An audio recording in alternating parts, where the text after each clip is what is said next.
Hello folks, I am Ed Overstreet and welcome to the Night Sky Imaging YouTube channel.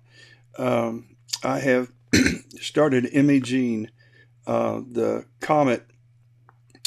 It is the Green Comet. That's kind of how it's being referred to. It is it's called the Comet CO23 for the year 2023, E3 ZTF. And so each one of those letters means something. Don't ask me to explain it. It was explained to me earlier, and it's not complicated. I just forgot it. But at any rate, so let's head over and take a look at it.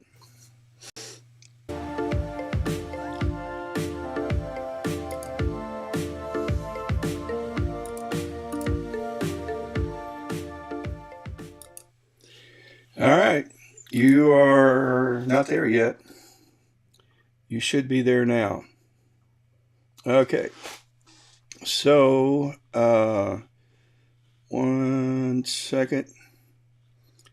I'm going to hang on a minute. Let's head back. All right, let's try again. I'm closing out some windows you can't see that are part of the streaming software. I need that one. Boo-boo. Let's try. It's going to do it again, so hang on. Give me a sec. Come on. Come on. Hold still. All right, let's try. Hang on. I'm going to move them all over here. And hopefully this will work. All right, let's get back. Okay. This is the comet. And I am currently taking 30-second images.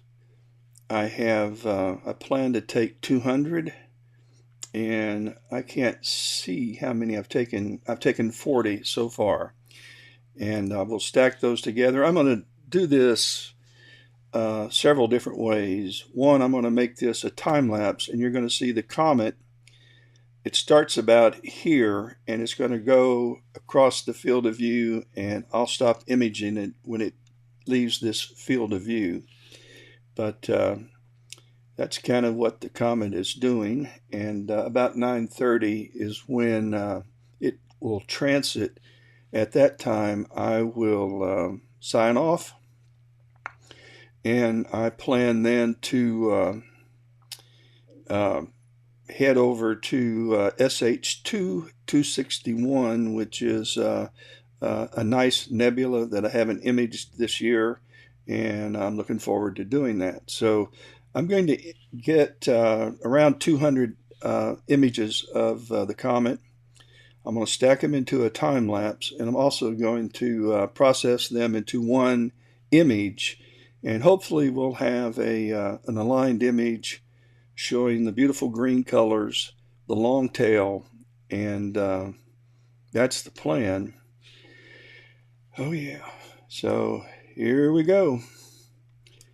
Daggone it. I wish I could figure out how to keep that from happening. So I'm just going to let you watch these images come in, and the comet will move just a little bit from image to image as it screams across the sky. It is moving very, very fast now.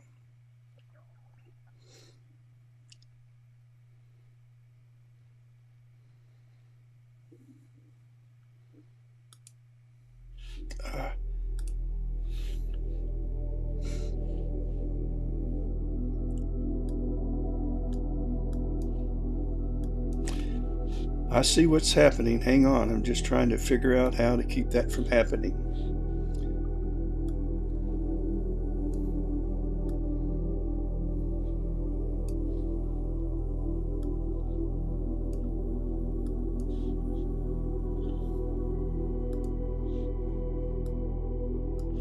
Daggone it. Yeah, I give up.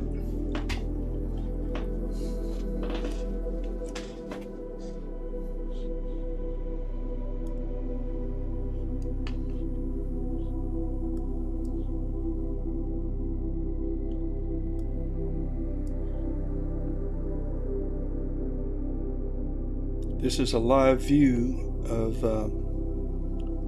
the northern part of the sky.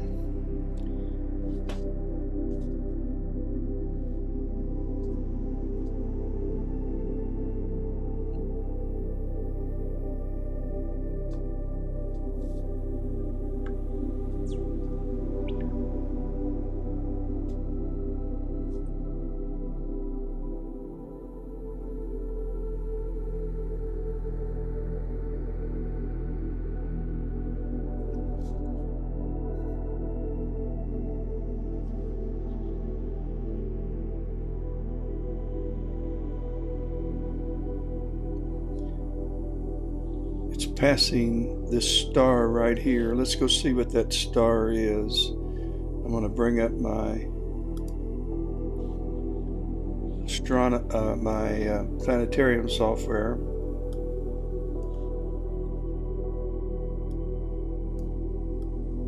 And here's the comet Leonard.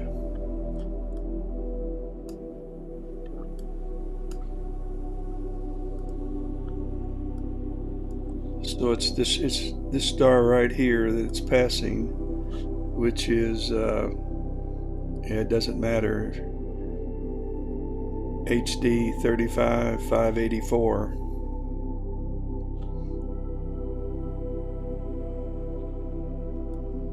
But the comet will head this way, transit at 9. I think it transits at 9:30. No, at 9:03. So it's going to be on this side of the meridian for the next hour and a half. So here she goes. My camera orientation is 180 degrees off. It should be down here moving in this direction. Instead, it's up here moving in this direction diagonally across my field of view. I realized this when I first started the imaging session about 30 minutes ago. I started at 7:15. I realized that then, and I just was too lazy to go out and reorient the camera. I am guiding, and I'm also using a RASA. It's a very fast telescope. I may be overexposing this. I sure hope not. I'm tempted to add some 10 or maybe 15-second images to this. As a matter of fact, let's do that.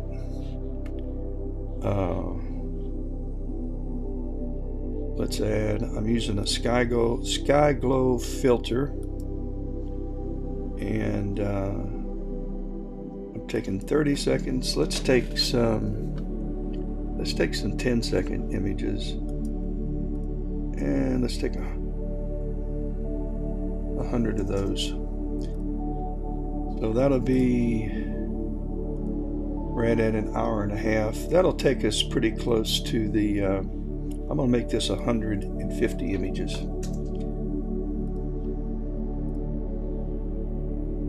And that'll take us right close to the meridian. So let's I've already taken flats. I'm good to go there, and I have darks and flat darks already taken. So here is a live view of the comet moving from the upper left to the lower right in my field of view, which is just the opposite of what it should be doing. It should be moving from the lower right to the upper left, but as I mentioned, I have the camera oriented almost 180 degrees backwards, off. Well, that's okay. I can adjust the geometry of it in post-processing.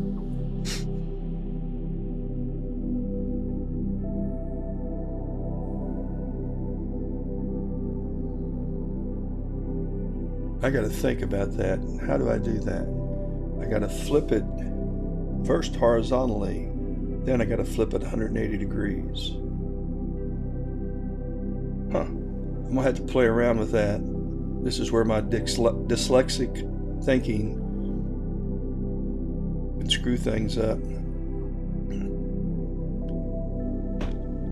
So you're looking at C2023 E3 ZTF. Don't ask me what that stands for. I saw it explained on YouTube and I forgot what it is. Does it matter? I would not remember it tomorrow morning.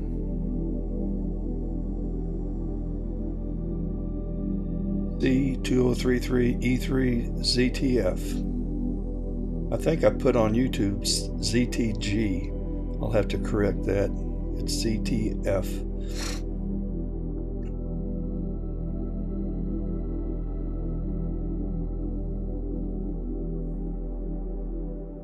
This comet's been getting a lot of attention. I saw one YouTube video. It was put on our local astronomy website that where it had broken up, but that is not the case. It is as bright as we're going to see the comet today on February the 3rd, and I'm just thankful that the skies are clear. It's the closest and therefore the brightest it's going to be. And I'm telling you, it is screaming across the sky.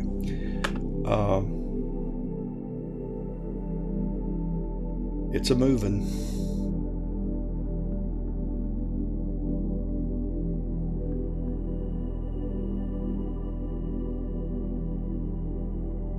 I'm going to let's see, I've got 54 images. I'm going to start flipping back.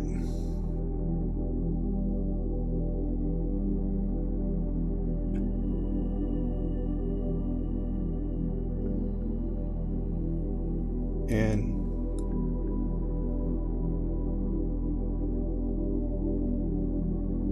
watch it jump.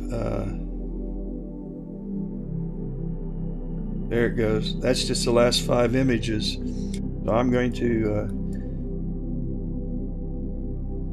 try to go back as far as I can before the next image downloads.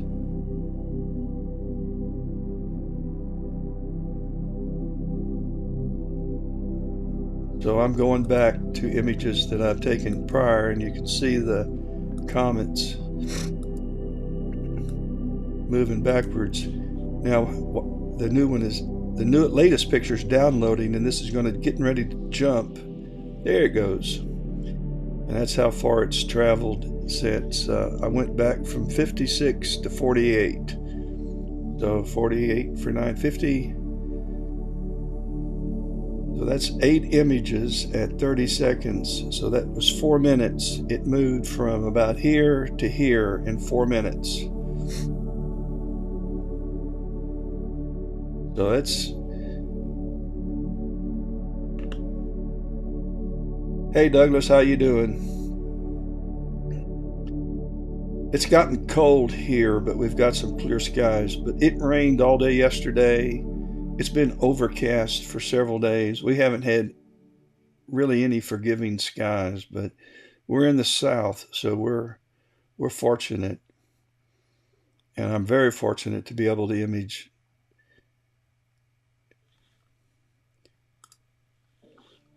Daggone it.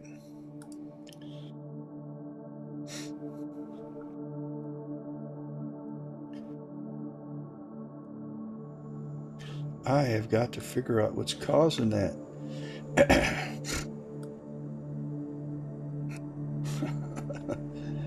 Oh, it drives me crazy.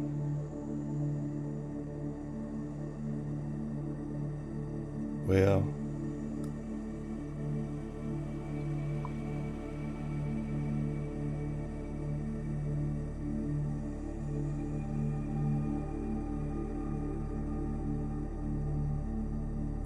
it's just Yeah, you're in the part of the Northeast that is not very forgiving. And this time of the year, you're about to get really hammered, I understand, with some ridiculous cold, wind. We're moaning and groaning down here that it's going to get down to 28 or 27, 28 tonight, which is pretty cold for our neck of the woods.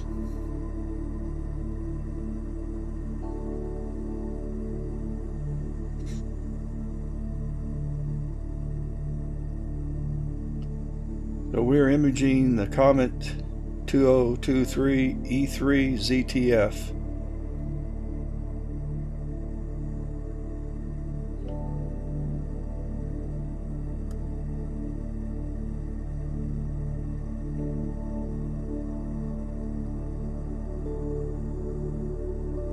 Tad, burn it.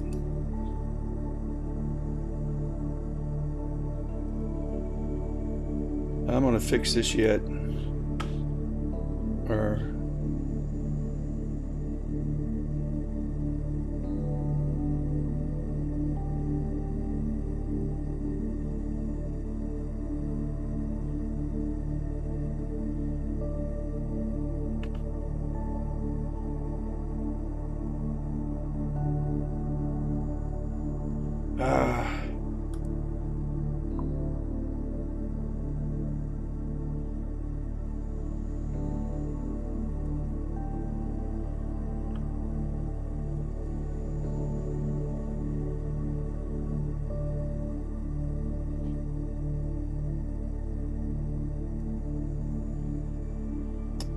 this is ridiculous.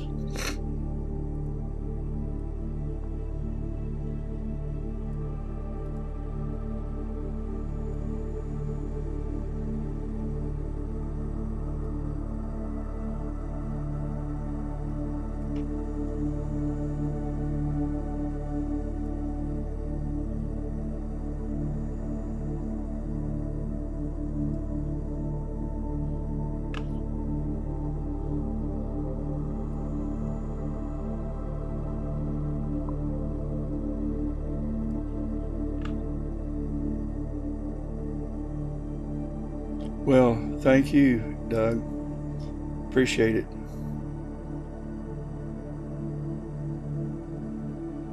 Glad to have you watching this thing as it plays out.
I'll show you what I'm imaging with. Let's go outside.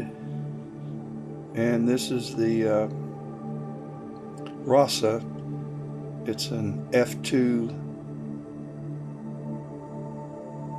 telescope, and I'm using the ASI 183 camera.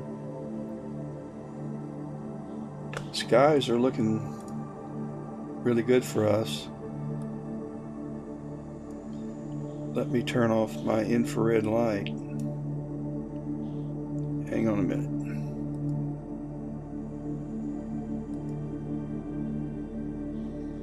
And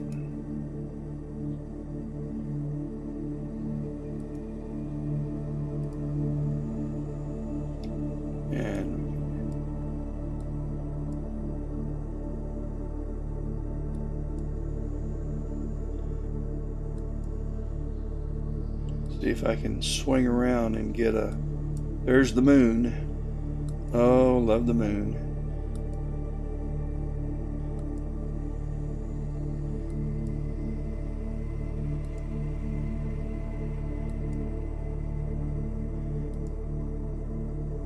I don't think I can get north enough for the comet. No. The comet's right over here in this neck of the woods. It's higher though than my outside camera will rotate to. Here comes the airplane.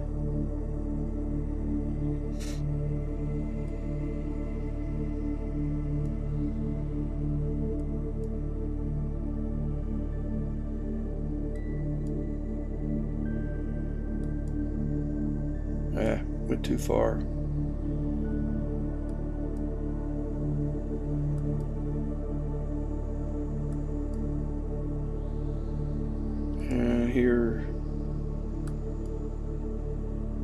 Here's the telescope. Let me turn the light back on. Infrared light. Come on.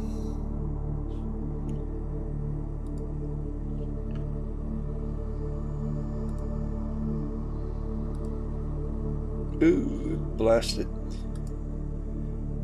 So here's the RASA, and it is imaging the comet.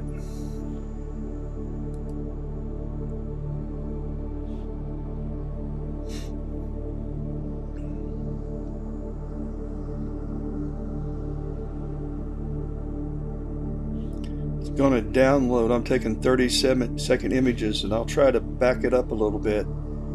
See some of the movement as soon as it downloads. Okay, it's starting another image. Let me see if I can. 69, 68, 67. It doesn't move very fast.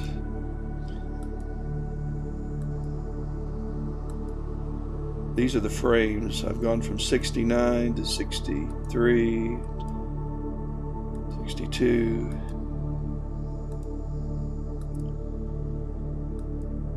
Okay, we're down to 7 seconds, and it's downloading another. Watch this jump. There it went. So it went from 69 to 70, so that's 10 frames. That was 5 minutes. It moved from about there to here. So it's going to move from the upper left to the lower right over the course of this imaging run.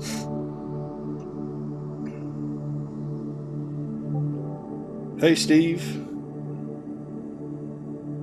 Yeah, that's a good setup. The 294 is a wicked camera.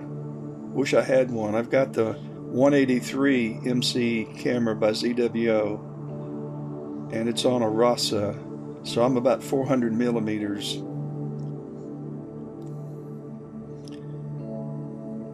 I have no idea whether I'm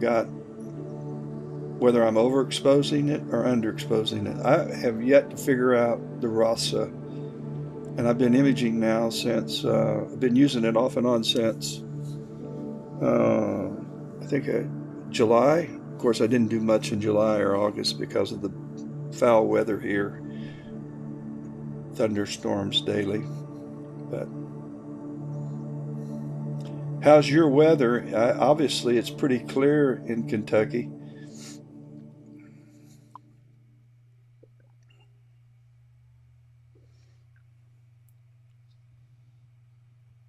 Yeah, me too. I use the 1600 a good bit.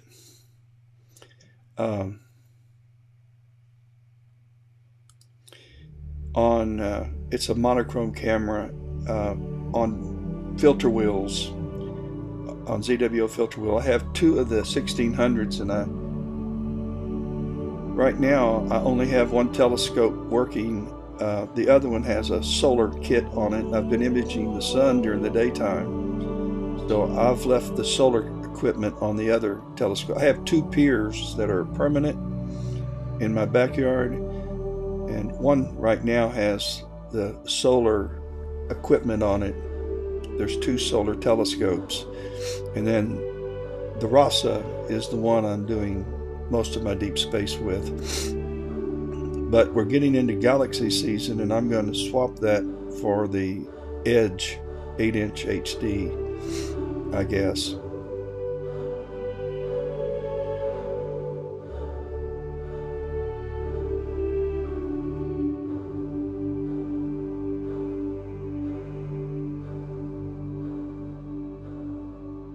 It's really moving across the sky.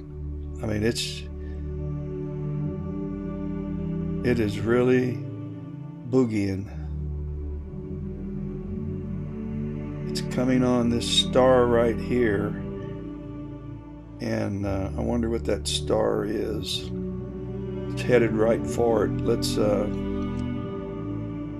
see if we can figure it out. So here's comet. No, that's not. Yeah, that's the right comet. So here's the star it's headed towards, which is Camel Lopardalis. So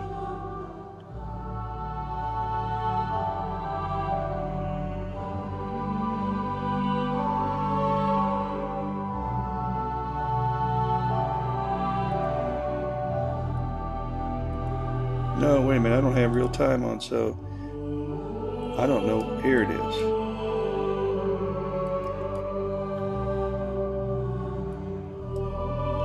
So it must be headed for this star, which is, yeah, okay.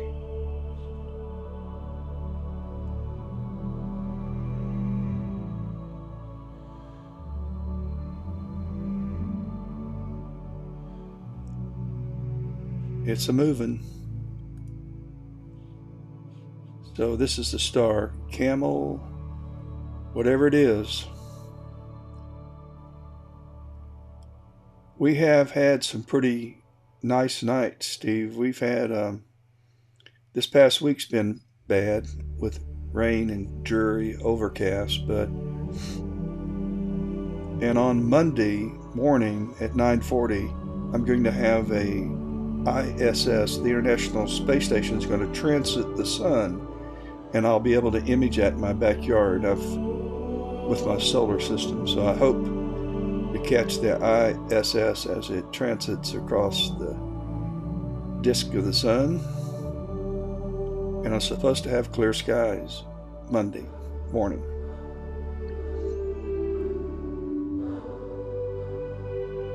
So you are looking at a live view of the comet as it is screeching across the sky. I don't know if this is the fastest that it's moved so far, but I don't know how it could have moved any faster than it's scooting right now. When I started 45 minutes ago, it was up here. So in the last 45 minutes, it's moved from here to here. So we're looking at another 45. So I'll be done when it gets about here. So I will have a time lapse. I'll have a movie of it traveling from here to here. And then I'm also going to process this into one image. I'll be able to use the frames from about right here to right here. So I'll have to get rid of the others. And because this is a very fast telescope, f2, I'm taking 30-second stubs. And I have 79 already taken. I'm going to take 150 at 30 seconds, and I'm going to take 100 at 10 seconds. We'll see. Whatever happens, I'll put it up on whatever happens, I will put it up on YouTube and Facebook. Whether it's good and or bad.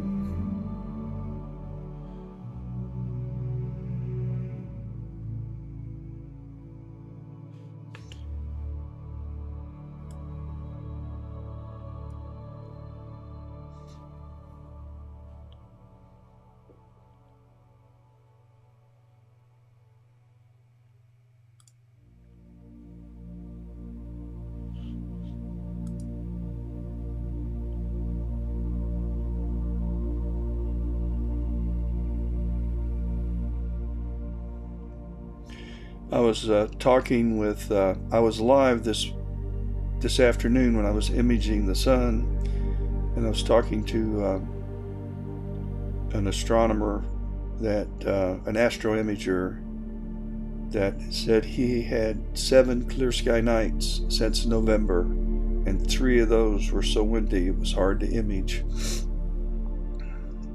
So I'm not complaining.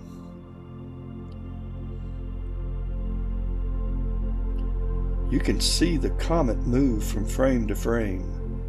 I'm going to zoom up so you can, I'm taking 30-second images, and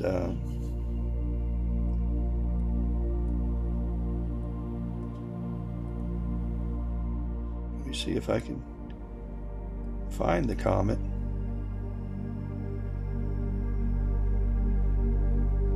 Where are you? Here it is. Okay, it's downloading an image, and watch it jump.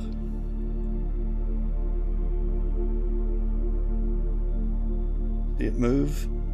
Isn't that crazy? We'll put it up here.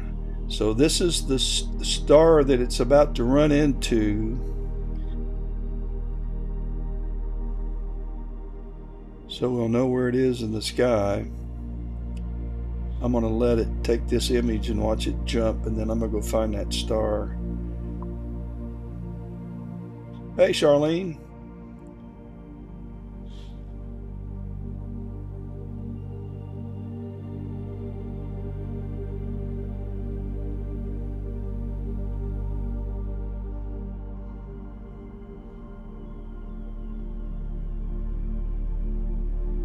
You're looking at the comet.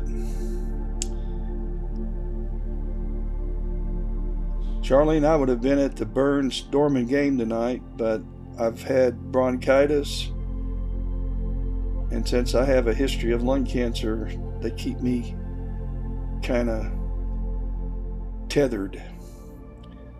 So,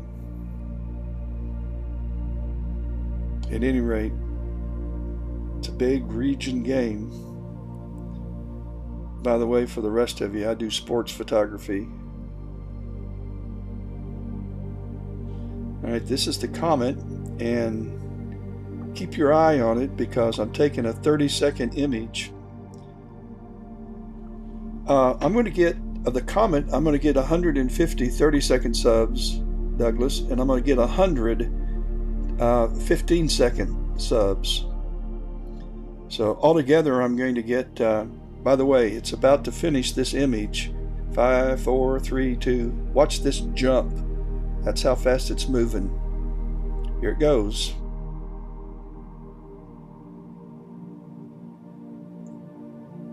About now. There it went. Isn't that amazing? That just tickles me.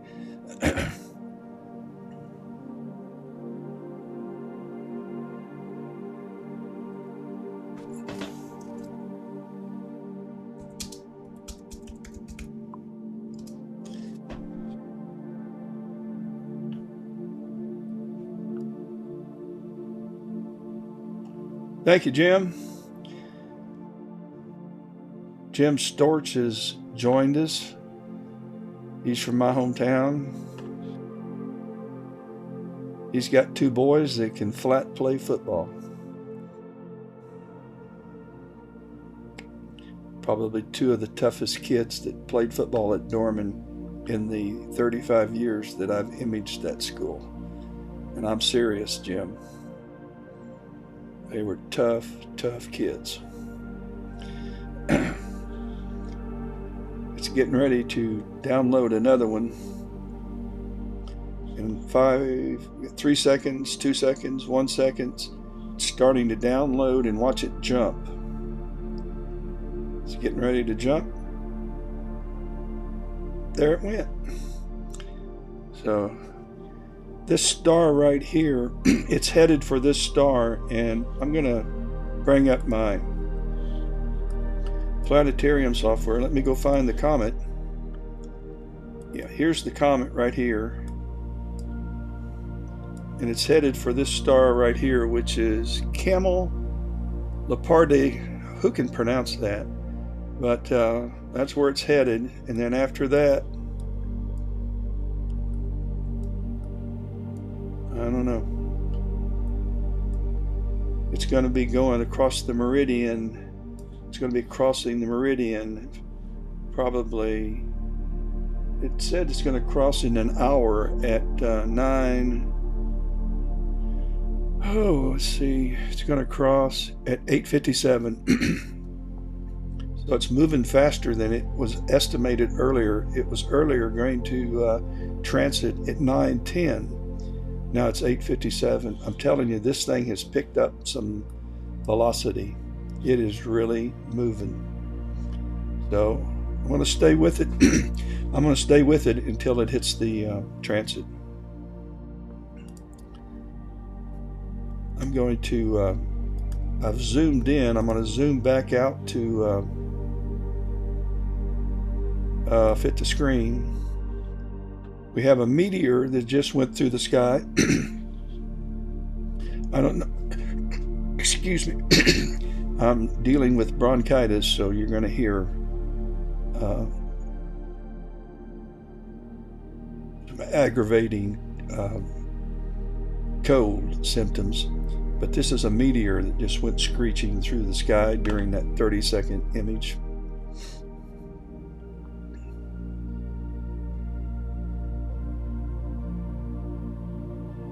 There it went.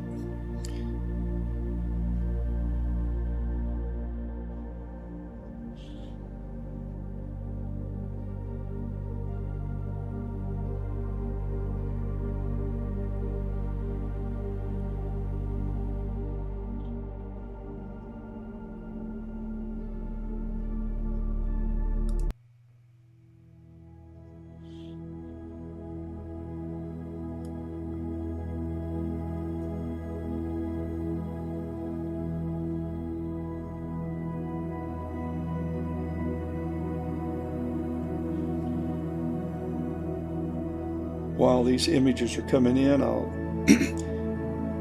show you what I'll take you outside.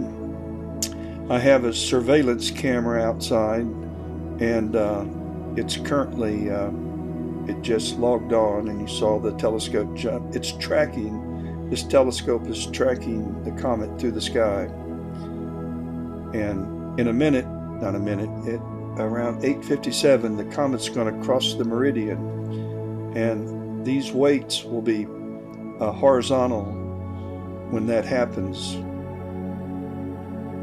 So if I'm going to continue to image it, then I will have to flip this mount. Otherwise, the telescope will run into this steel pier that it's mounted on. So I have to flip them, and the weights go on this side, and the telescope goes on this side. And so it tracks up, and we'll track it across the meridian. And I'm tempted just to stay with it tonight and go ahead and image it all night. But I don't know. If I decide to change targets after the transit, then I'm going to image SH2-261, which is a nebula I haven't imaged this year, and I do want to image it. So we'll go back to the comet.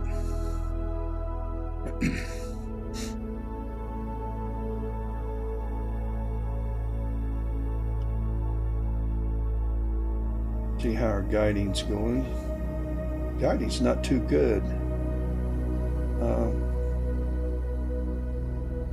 we're running around 1.231. Our guiding's not real good right now.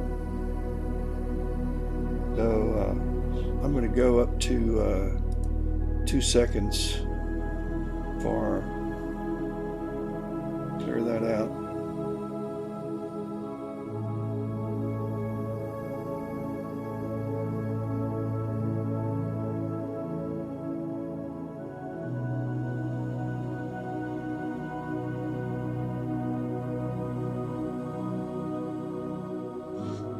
Okay, back out.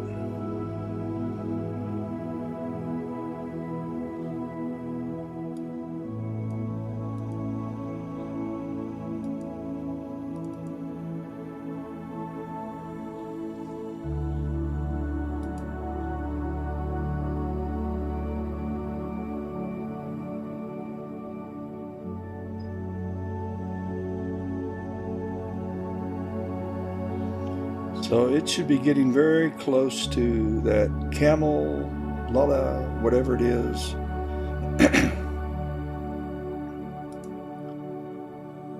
Right here. 16. Camel Lepardalis. Camel Lepardalis.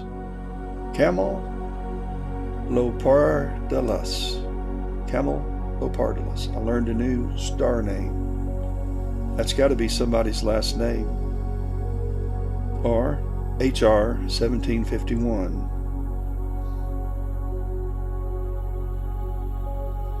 I like the HR catalogs anyway. HR 1751.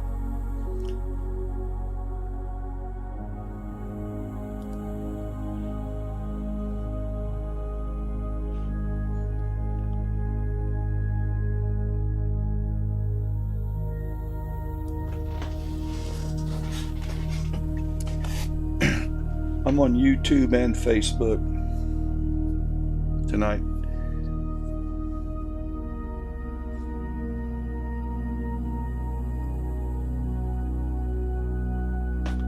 So we'll zoom in a little bit.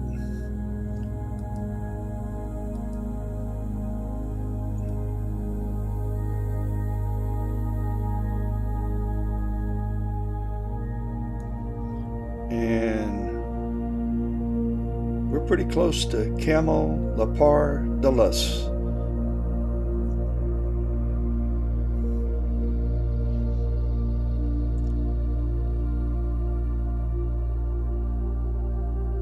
And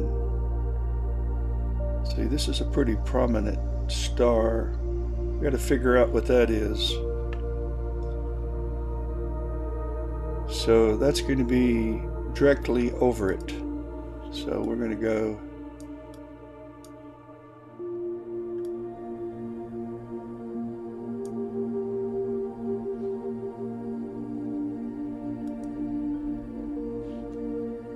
that's Beta Camelopardalis. And that is 7 Camelar. So whoever was let's see, what's the magnitude of this?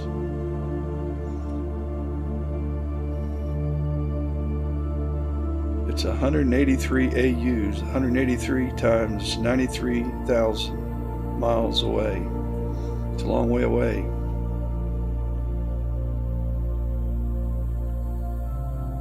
It's a variable double star, and the visual magnitude is plus. It's pretty bright. Yeah, that's what it is then. So that's what these are, I guess. Let's see, these two stars together, we ought to be able to figure that out.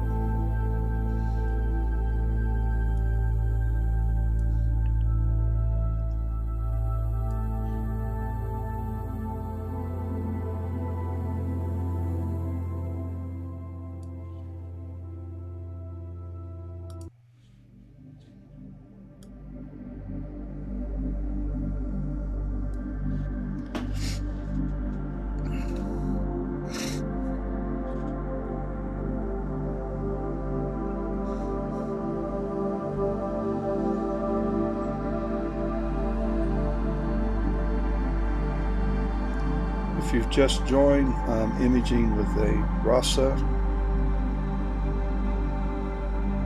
8-inch Celestron RASA 8-inch reflector telescope and an ASI 183 color camera. And this is the Comet C2023 E3 ZTF, better known as the Green Comet.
In case you're wondering and you've just joined,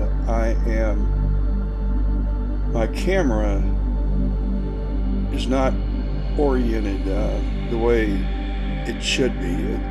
The camera needs to be rotated 180 degrees.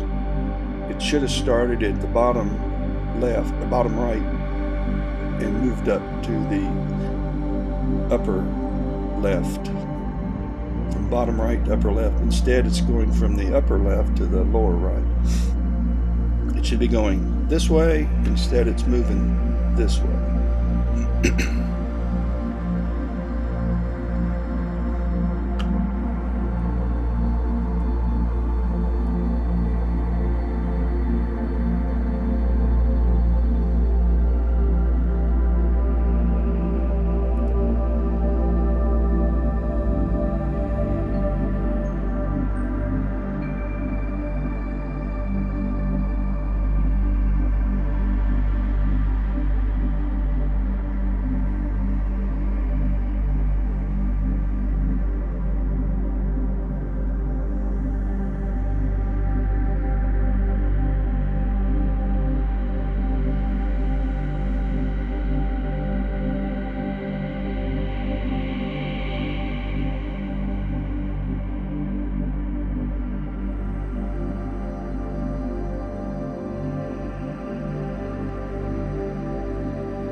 You're watching the Comet C023 E3 ZTF, the Green Comet, as it's screeching across the sky from the upper left to the lower right of my field of view.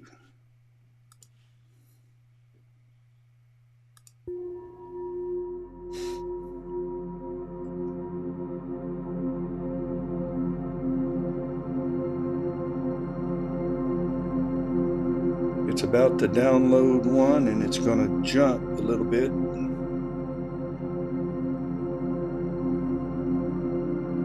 You can see it move with each image. There it went.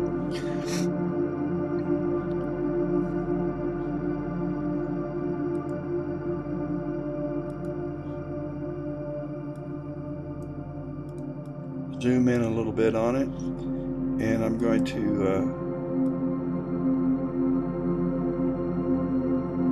I'm moving backwards. I'm reviewing pictures that I've taken, and you can see it moving with each picture that I'm moving back. And so It's about to download. Watch it jump. There it went.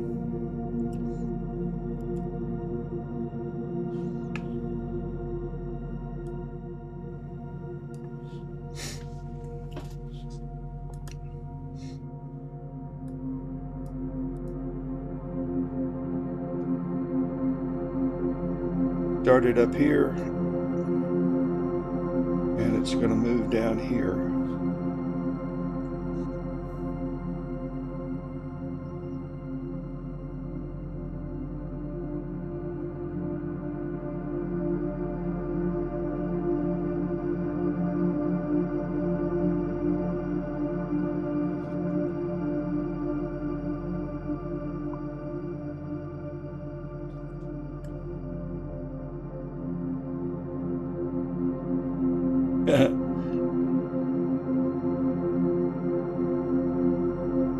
Again, Tony just asked me to take a photo of the balloon that's flying overhead. Yeah, you can see it outside. Oh, well, I take that back. You need some binoculars, Charlene. But it's, if you look towards the North Star and hold your fist, put your hand straight out and make a fist, and that's 5 degrees, and put one fist on top of the other and look due north, and that's where it is. It's about 50. Let me see where it is. Let me look here a minute. I'll tell you exactly where it is. So it is right now altitude at 66 degrees. So make 2 fists, put them on top of each other, kind of like this. Let's see if I can put it in here, and hold it out in front of you, and put that on the North Star, the bottom part on the North Star, which is about 34 degrees high, and look just above your fist, and that's where it's going to be located. If you have some binoculars, you can see it, and you'll be able to see it moving too. So, yeah. It's pretty cool.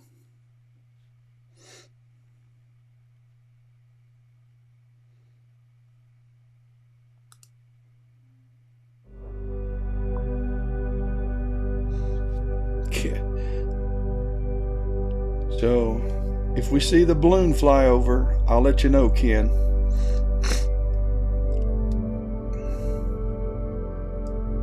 As a matter of fact, who's to say?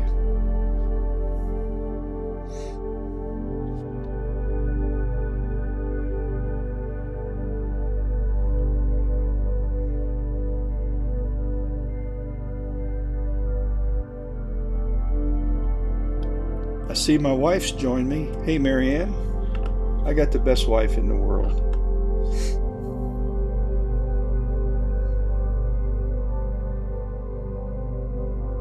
When I put a picture on Facebook, she's the very first to say something.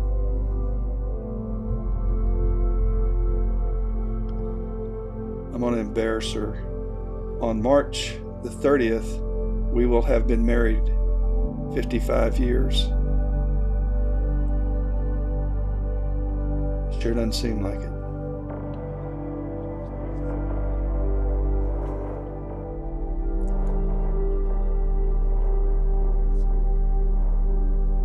Yep.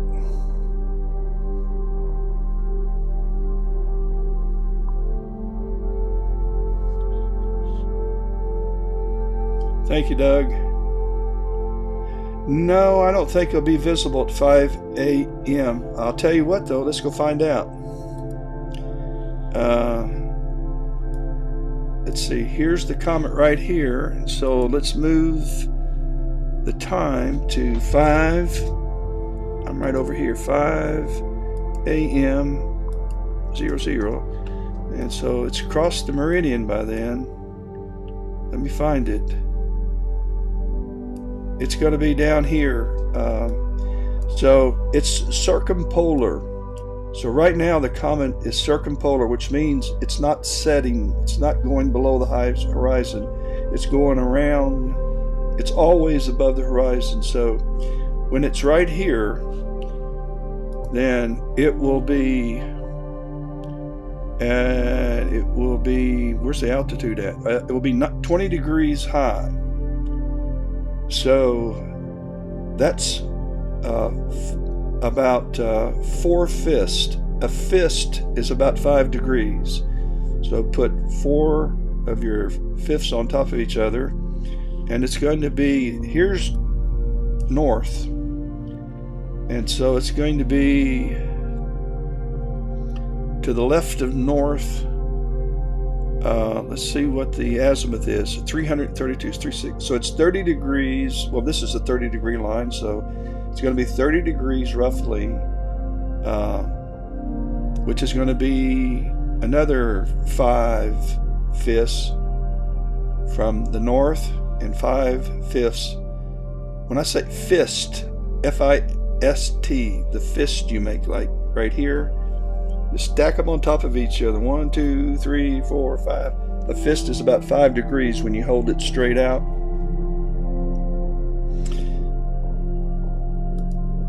So that's where it will be at 5.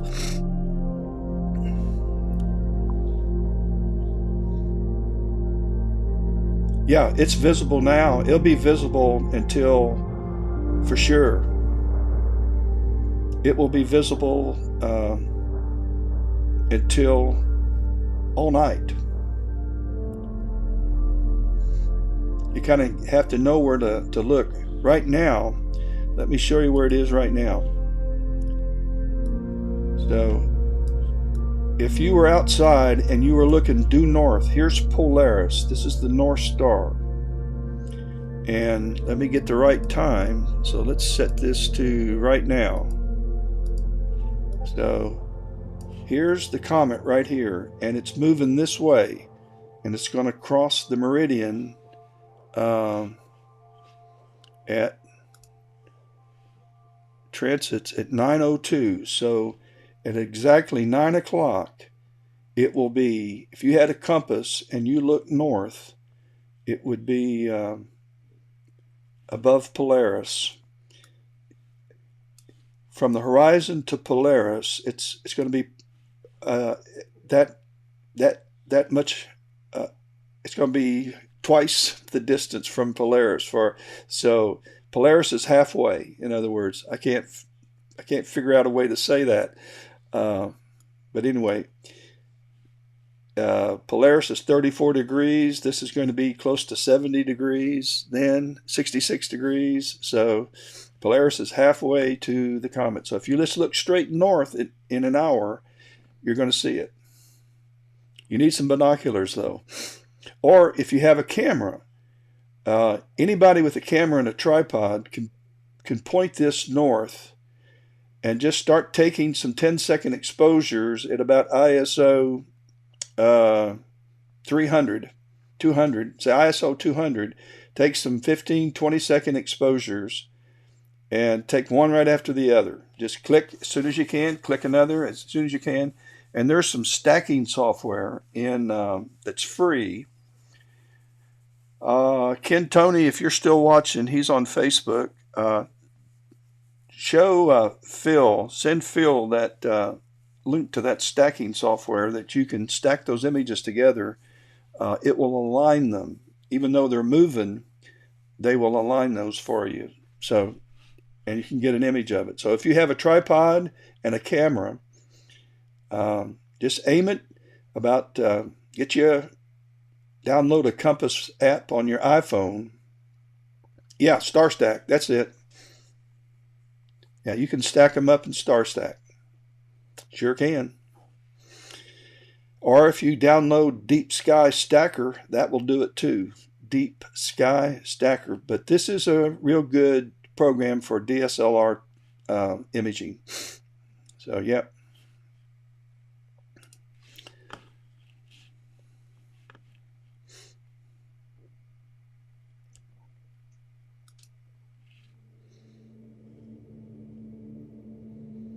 So if you started with me, it was up here on the left at 7:10, and so it's by 9 o'clock. No, no, no, no, no, no. I'm going to have to flip them out, looks like, to get all the images I'm going to want in. So, yep.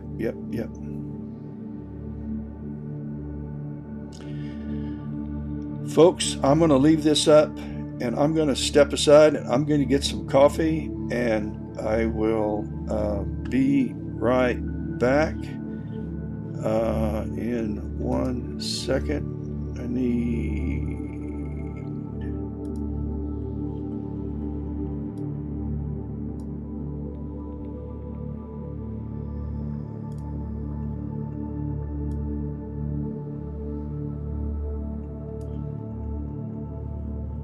just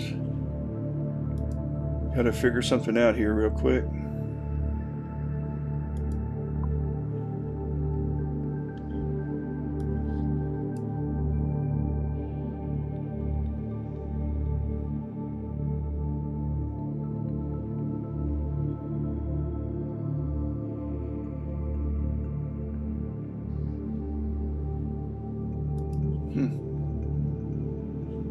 Still looking.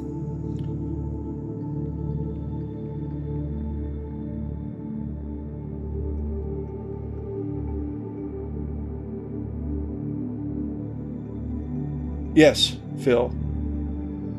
I'm imaging at 400 millimeters, so this is about what it's going to look like. 20 images will be plenty. So you take 20 images,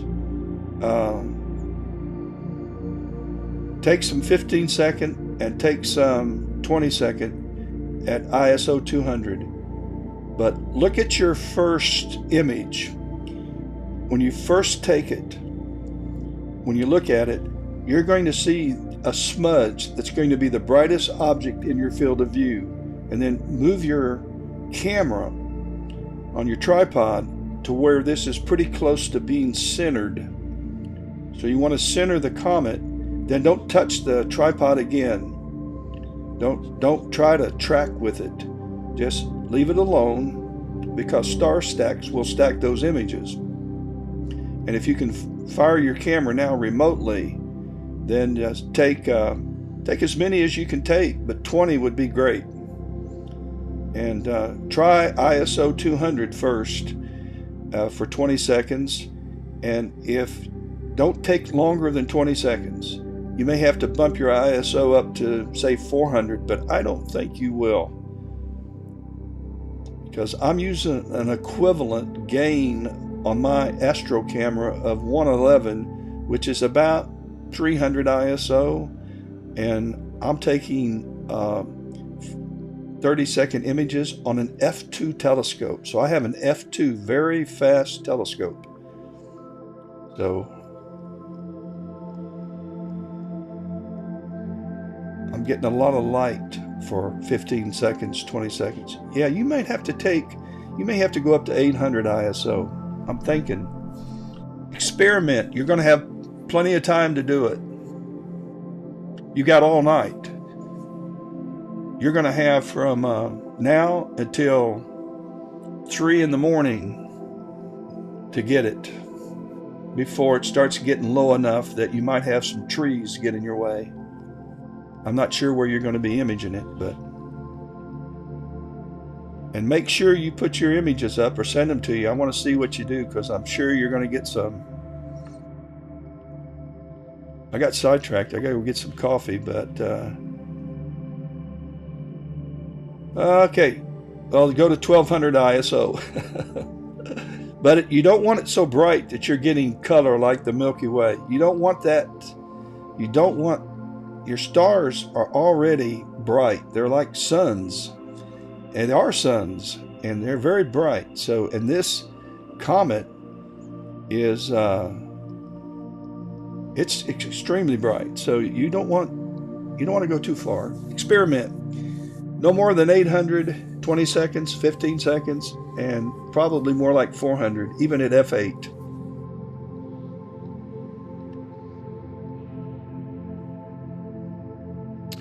All right, let me see what I forgot what I was looking for. All right, I'm still looking.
I am back,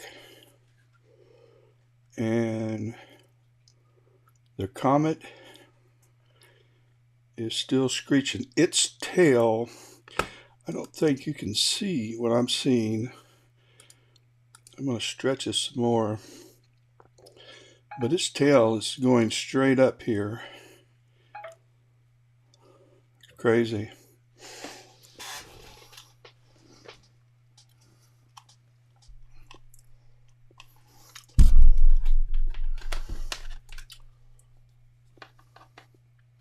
My camera, I just lost it, so hang on. Try again.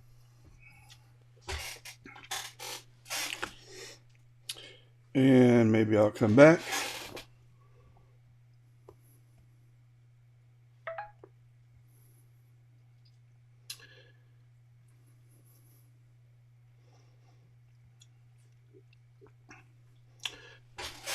If not, I'll just switch cameras. So hang on a minute. We have to switch cameras.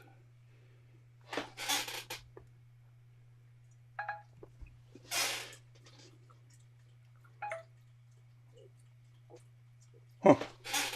Technology.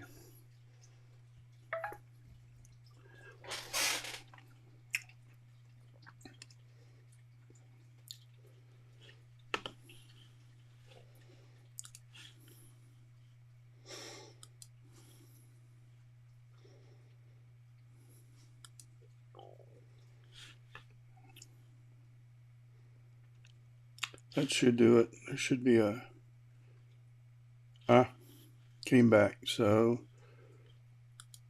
I'll go back to that camera.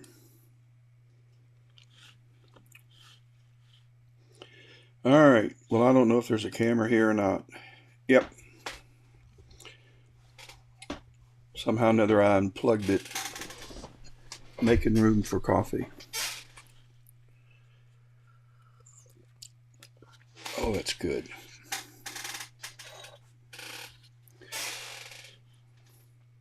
Yes, I drink coffee at night, and it's loaded with caffeine.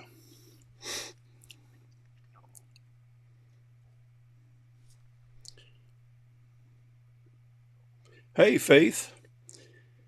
I haven't talked or heard from Faith Councilman forever. Wow. I'm just looking at the comments. 400 millimeters would be good, Faith. Yeah. 400 millimeters is a great 300, 400 in that neighborhood. I'm at this is 400 millimeters here. So that's what I'm using.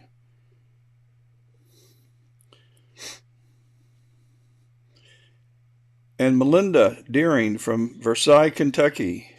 Welcome. You're watching this comet screech across the sky. It's screaming too. It's moving pretty quick. If you're just joining us, it started up here around 7:10, and we're approaching the transit. Yeah, it's fascinating stuff, Faith. Faith's a member of our photography guild in Spartanburg.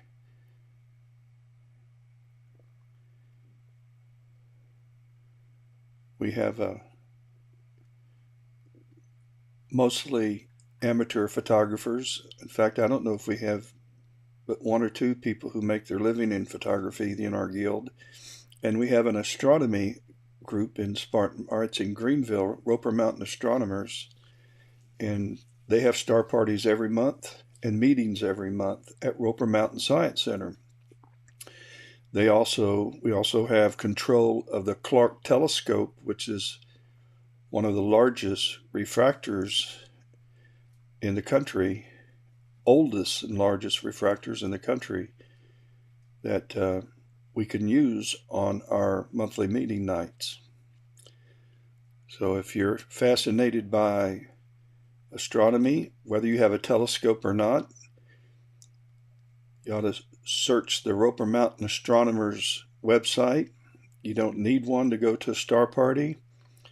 There will be plenty of telescopes set up, and you're welcome to walk around and look through telescopes. In fact, they have a big screen television in the warm room, and you can sit in the warm room if it's too cold, and you can watch what other people are seeing on television. Pretty cool. So between Spartanburg Photography Guild and Roper Mountain Astronomers, anything and everything photography's covered pretty good in the upstate of South Carolina, with a lot of energetic, enthusiastic amateurs like myself learning this hobby each time we uncover the telescopes or take the lens off the camera. Always learn something new. Melinda, where is Versailles? Is that in western Kentucky? I'm trying to think, is it around Richmond or between Richmond and Moorhead? In that neck of the woods? I used to have an office in Nashville, and I had offices in Richmond, Lexington, Bowling Green, but my primary office was in Nashville and Memphis, Knoxville, Murfreesboro, Tennessee, and 30 minutes from Lexington. And I knew I went through it. I just didn't know exactly. So yeah. This was a long time ago, but there used to be a nightclub called The Library at the University of Kentucky there in Lexington. And I thought that was clever. They called it The Library. Kids could tell their parents they were spending their nights at the library and tell the truth. I wonder if it's still there. Hi, Debbie. Welcome. Debbie Garman has joined us.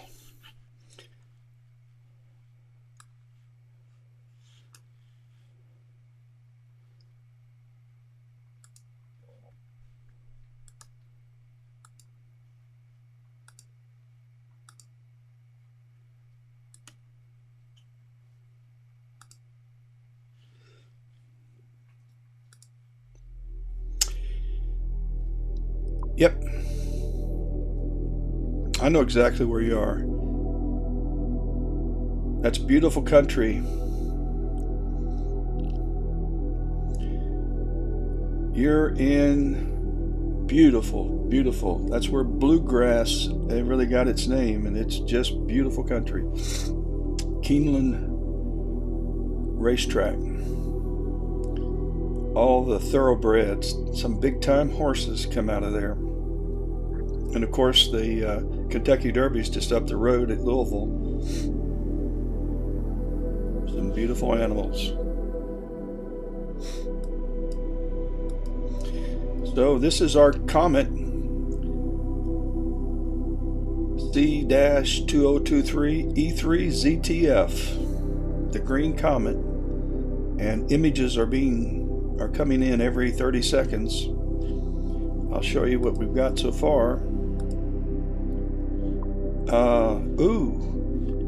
We are finished taking the 150 30-second images. We're now taking 10-second images, and we're going to take 100 of those. So we've just started the 10-second images. I'm curious to see how those look. So this will be our third image at 10 seconds. Not quite as bright.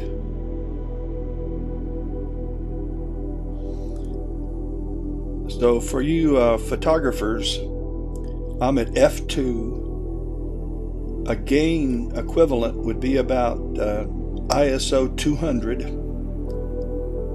I'm at f2, ISO 200, and I'm taking a 10-second exposure. So you can do the math. Yeah, So, do you have horses, Melinda?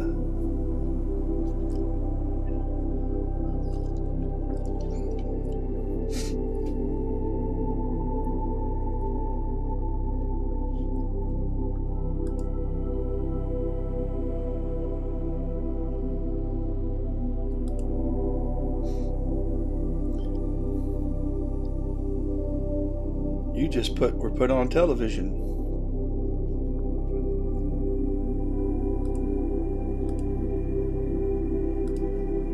Not television, my YouTube channel. Yeah, we got a full moon, all right.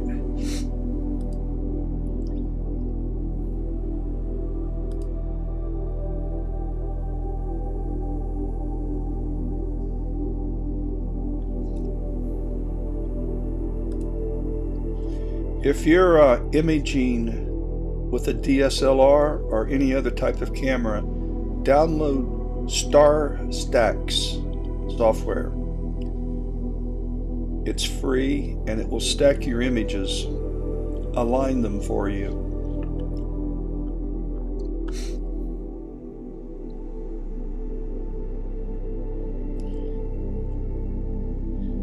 Okay, Melinda, what you have to do is, I'm going to show you where you are. I'm going to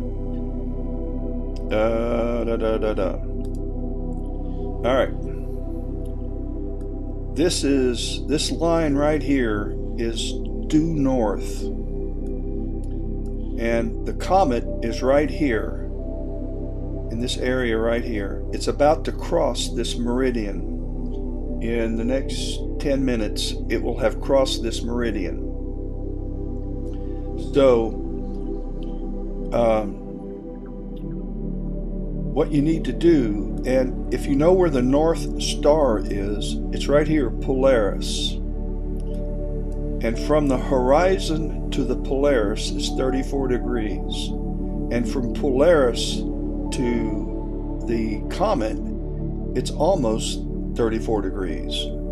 So not quite, it's more like 30 degrees. So if you just look north, if you can find Polaris, you will need some binoculars, not real powerful, about 7x, and if you hold your hand out as far, just extend your arm out and make a fist. The width of your fist is 5 degrees, and if you put one fist on the other and on top of the other and keep doing that, you'll be moving up 5 degrees at a time. And so what you want to do is you want to go up about 5 fist. Put your fist on top of the other about 5 times, and you will be in the area of the sky where, if you have some binoculars, you'll be able to see the white, the brightness, the smudge. It's going to look like a smudge. It's going to kind of look like this. Just kind of a smudge in the sky. Yep.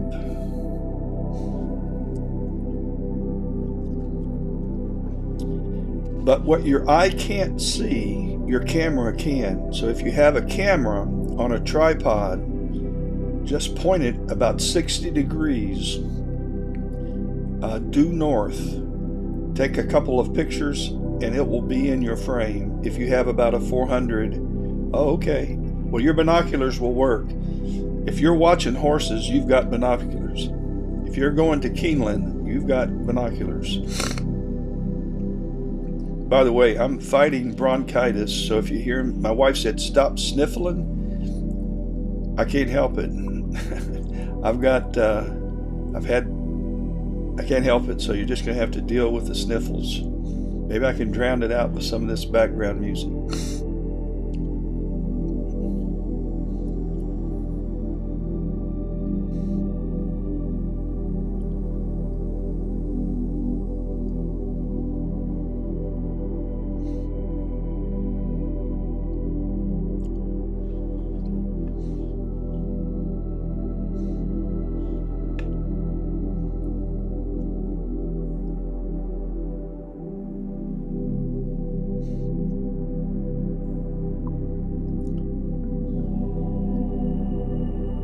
Thank you, Douglas. I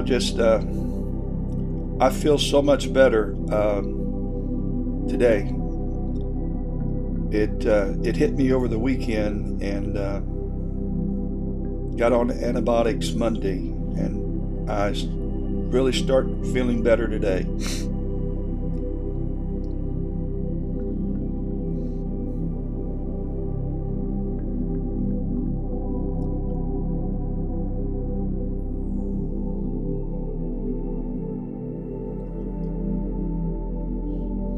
I'll show you the telescopes I'm using. I'm gonna, if you've just joined, we'll go outside for a minute. This is the telescope, and as you can see, it needs to flip because the telescope is getting so low it's going to run into my pier. So I'm going to have to flip the telescope and move it over to the other side, and I'm going to do that now. So let's watch the flip happen. Let me go back, and I'm going to stop imaging for a minute. Let me bring up, I'm going to pause this after it finishes taking the image. And so it's paused. No, it's not yet. We got 5 more seconds.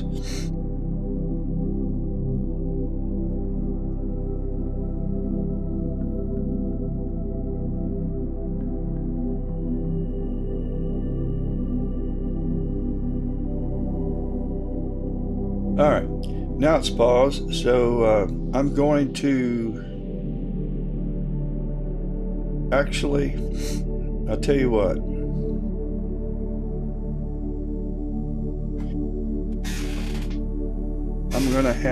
I'm gonna have to figure this out before I do any flipping. Let me start it back up again.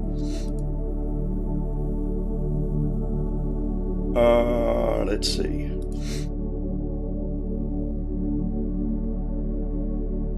I've got to go to my software, and let me get the right ascension. So the right ascension address is 05 05 05 05 28 01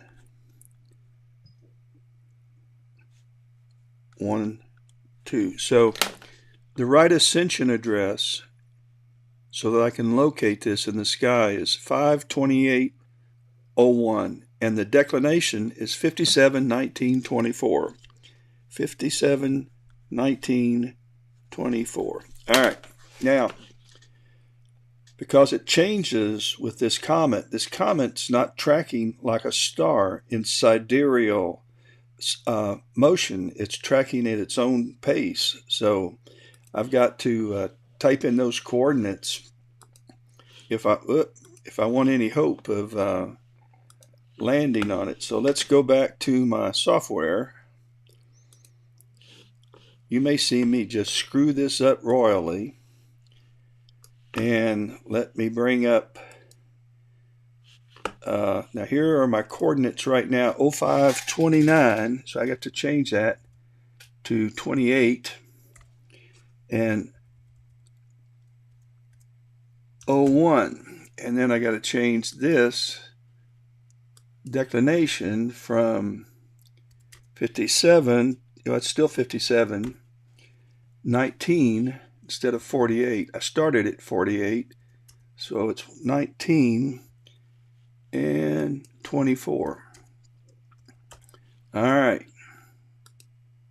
So that's where it is now. Now, I'm going to park the telescope and give it a few minutes, and then I'm going to move the telescope to, I'm going to bring up my hand controller, and hang on a minute. I'm going to park the home position, and we'll go outside and watch that happen. So this telescope's going to start moving. Here it goes. And it's moving back to its home position.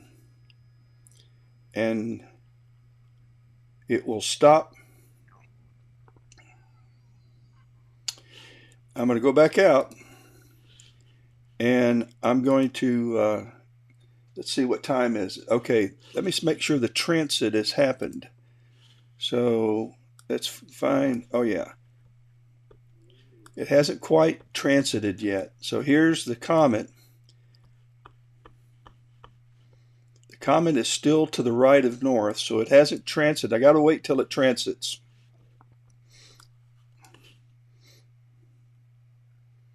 And it's going to transit any minute now.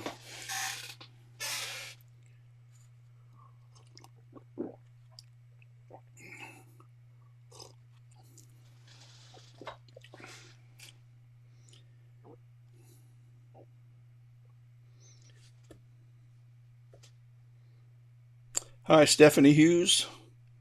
Glad you're watching. Vane, glad you're watching. Robin, welcome. Randy, how are you doing? How's your family? Randy Cockrell with our Roper Mountain Astronomy. Okay, we've just now did the transit, so let's go ahead and let's see. We can go ahead and slew to our target. And let's make sure. Oh, wait a minute. We're still taking pictures. I got to delete those. So let me pause this.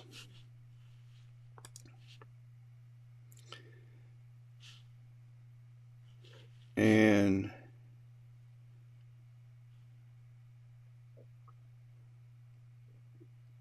all right. Now we're going to slew. And let's go out and watch it happen. So the telescope's going to now flip. And it's moving over. This time the weights are on. The telescope is east shooting west, and before it was west shooting east.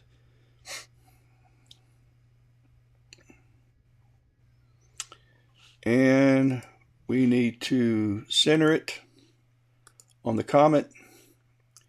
So it's going to plate solve.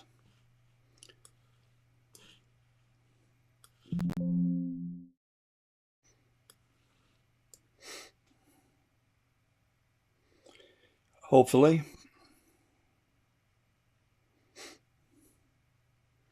And then we'll start imaging again.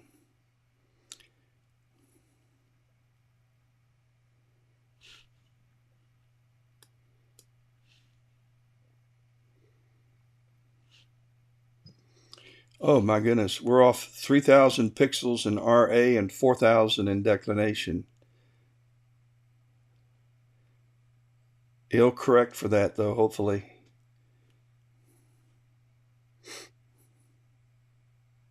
Just taking another picture. What this software is doing, it's taking a picture of the sky and it's comparing it with an accurate catalog of all the stars in the sky. And then it's moving the telescope without me doing anything to center it at that address. So it's already moved it. And so we are now 42 pixels off in RA and 44 in declination. So I could just cancel it because we're pretty close to being right on.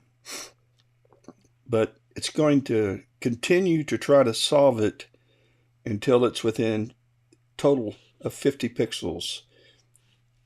Because that's how I've got it set up. I want to be within 50 pixels. And a pixel is not very large. All right, we're success. We are 2 pixels off in right ascension and 3 pixels off in declination. And there's our comet. So let's start imaging again. We're going to have to start our guiding software back up. And let's do that. And so I'm not dithering, by the way. Let's clear out our history. Let's go back to our comet. And where is that? Okay, here. And let's see. All right, we're taking our first image. We're down to 4 seconds. And here we go.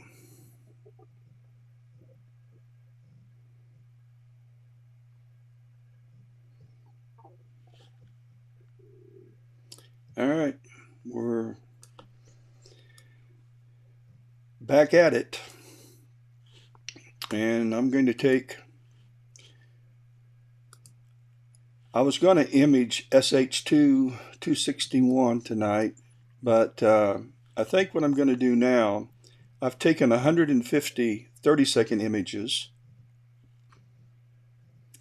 I'm going to take 100 10-second images, and I've already got 31. I'm going to, I think, go ahead and take, I'm using a Sky Glow UV-IR UV cut filter. I think I'm going to move these up to, we'll try some 45-second images, and I'll take 100 of those. So before the night is over, I'm going to have 350 images, some 45 seconds, some 10 seconds, and some 30 seconds. And in that mix, I will find some stackable images. But more than that, I really want to have a time lapse of a couple of hours of the comet streaking across the sky. So that's what I hope to have happen. In search of two outcomes, I want to show the comet streaking across the sky in a time lapse, and then I also want to get a good green color image with a long tail. That's what I hope to get. So we'll see. We will see. Dave Danner, welcome. I think I already welcomed you, but welcome, welcome.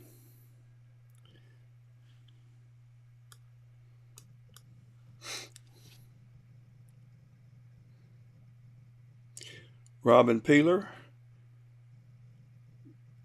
I think if I missed anybody,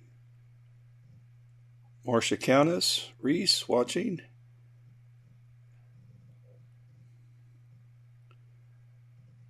Jack Cobb is watching. Johnny Corn is watching. Robert Newman. And my wife. My sweetie pie.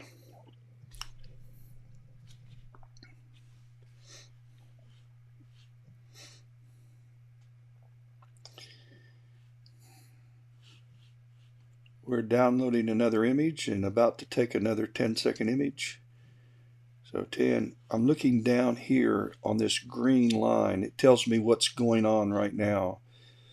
I'm in my third event, and it's downloading another image.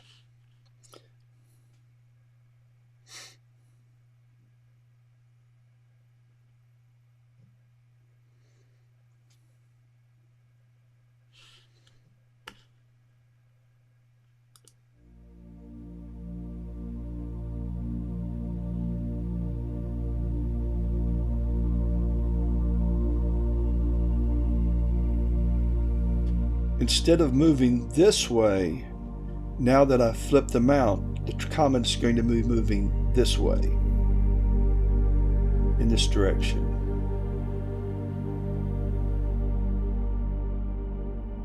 So it's headed towards these three stars here.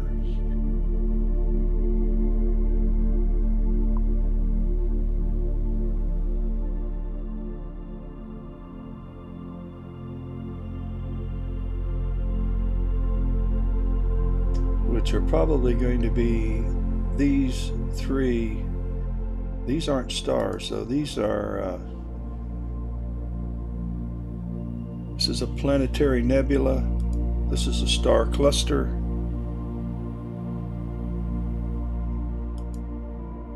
But it's headed in this direction right here.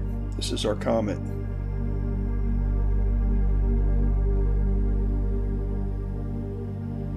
You're welcome, Melinda. Hope you find it. It's just crossed due north. There's a lot of compass apps that are free you can put on your cell phone, and there's some that will do altitude, and it will point you up to the right spot.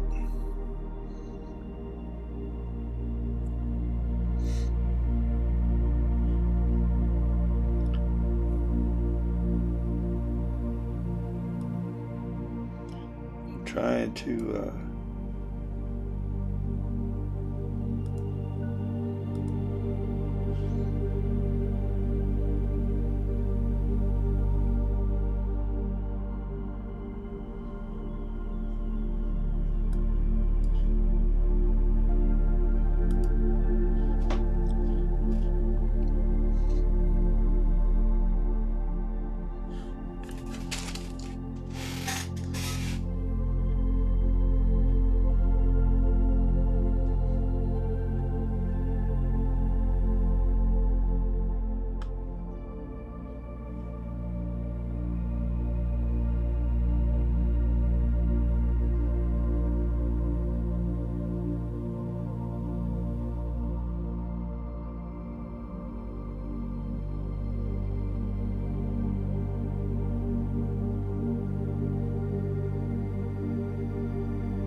Hello, Helen. Glad you're watching. This is the comet, the Green Comet 2023 E3 ZTF, and it's screeching across the northern meridian. It's as close as it's going to be for 50,000 years. Go figure.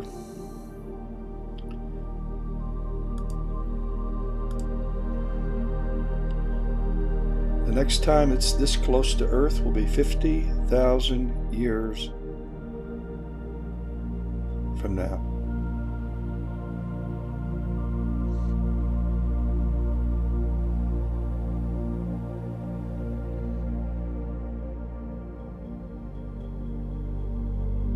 So it is the closest and the brightest it's going to be.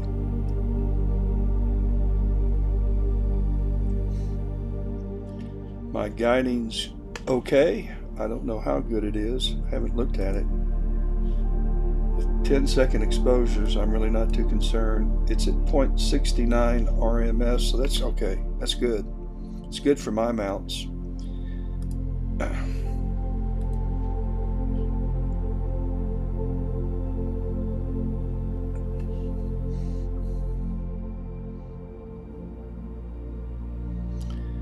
So I'm doing a simulcast on YouTube and on Facebook.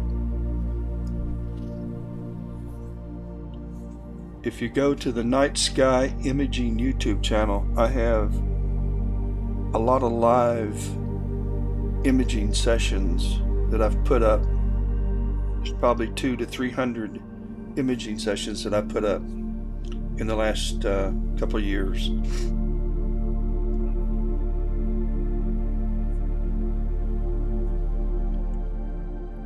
If you get bored of television and don't have anything else to do,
so we're looking at the comet as it screams across the northern meridian.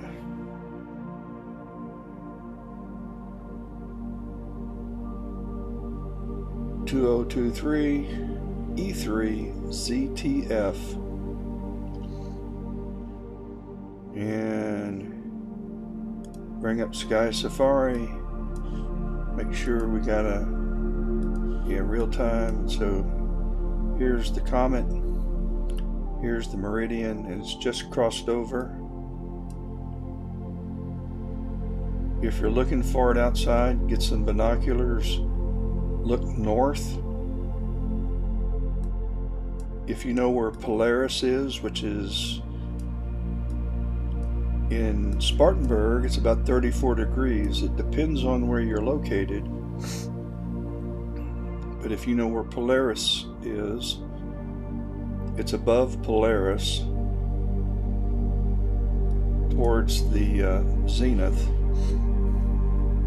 Not straight up in the air, but I mean, it's pretty close to being, it's going to look like it's straight up to you in the north. Get some binoculars and just hold them high in the sky. Again, not directly overhead, because this is directly overhead, but it's 36.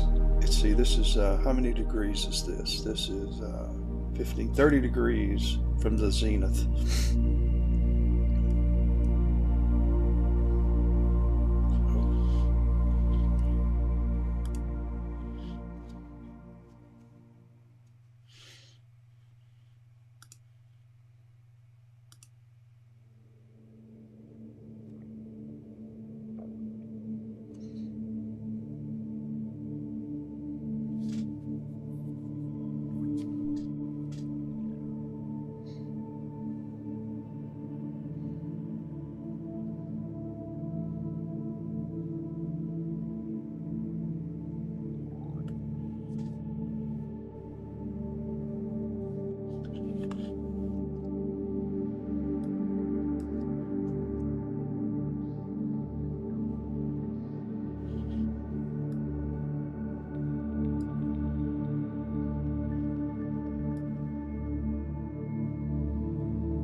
taken 78 images that are 10 seconds. And when we're finished with that, we're going to take 100 45-second. So I will have 150 30-second, 100 10-second, and 145 second images at gain 111, which is unity gain for the ASI 183 MC camera.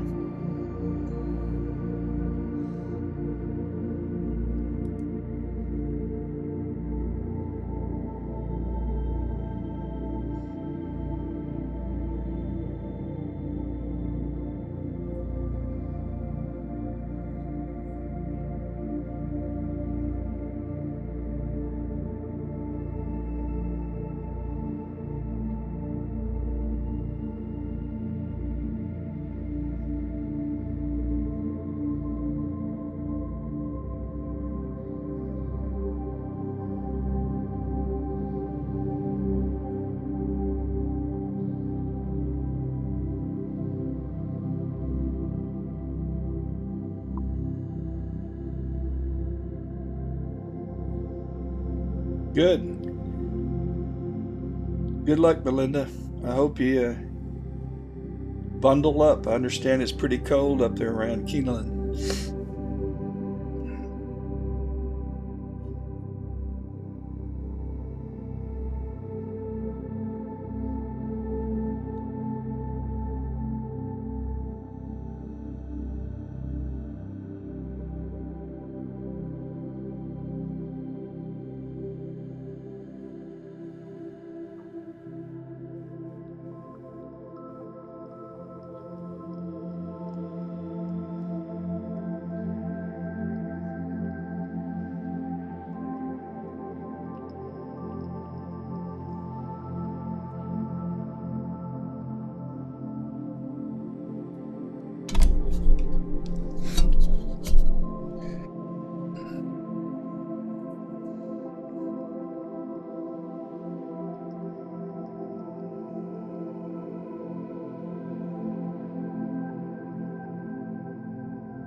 I really don't, Charlene. I can.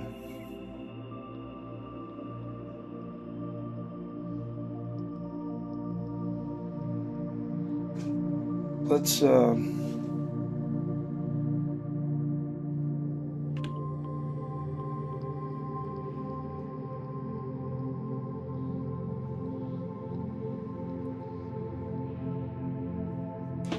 Find out.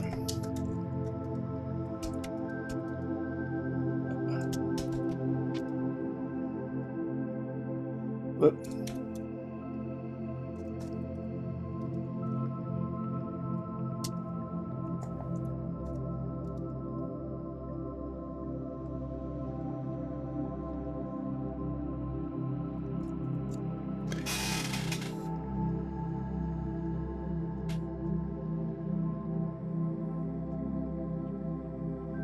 Well, I thought it would 3 days ago.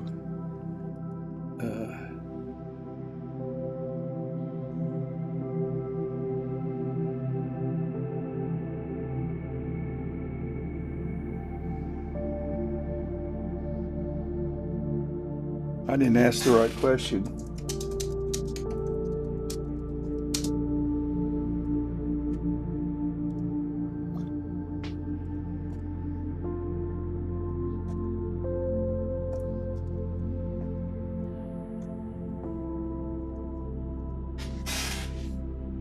It's 2.96 kilometers per second. So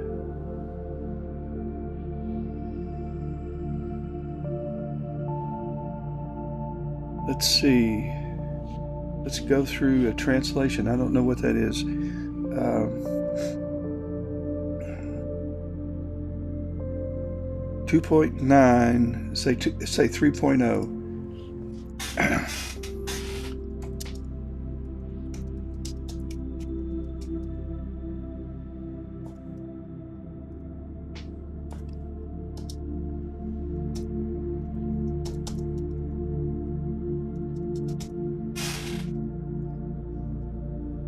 So it's going 6,710 miles per hour. So it's going, let's say 7,000 miles per hour. I've been imaging since 7, 8, 9:30, 2.5 hours. So 7 times, let's say 3. It's got about 30,000 miles. That doesn't seem right. Per hour.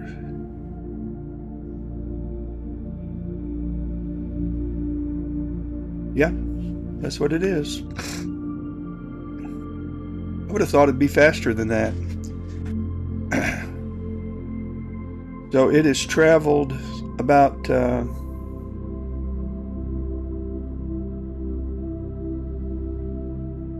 30,000 miles.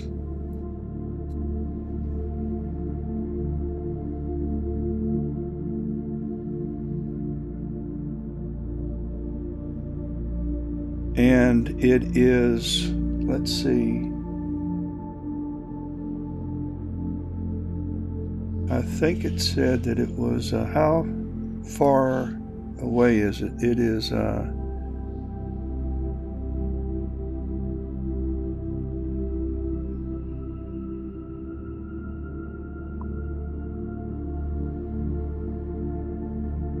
it's 200 AU from the sun. So 200 times 93,000. So need a calculator.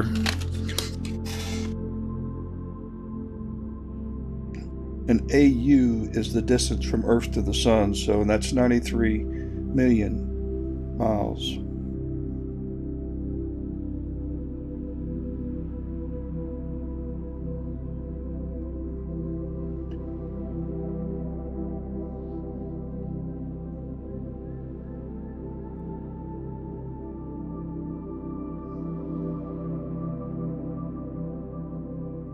It's about 46 million miles away.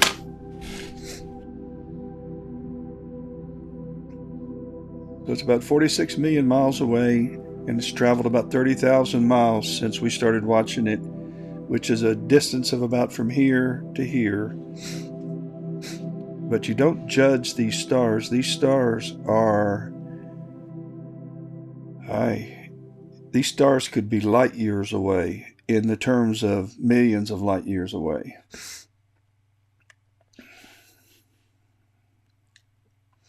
Hello, Kimberly Ann in Texas. No, it wouldn't have been in the west sky. It's in the north. What you probably saw was a meteor. We've had some meteors out tonight, so that's my guess.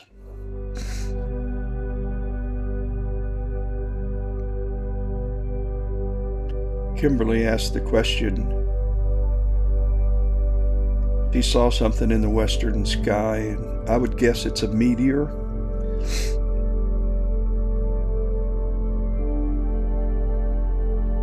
So we're now taking 45-second images. We just finished taking the 10-second images, and so we're now working on 145-second images, and it's going to take an hour and 13 seconds to do that. Once I've done that, then I'm signing off for the night on this, and I'm going to go to another target. That's going to be about 10:30. I'm going to go to SH2 163, and This is what I'm going to image later on tonight. Let me go to Astrobin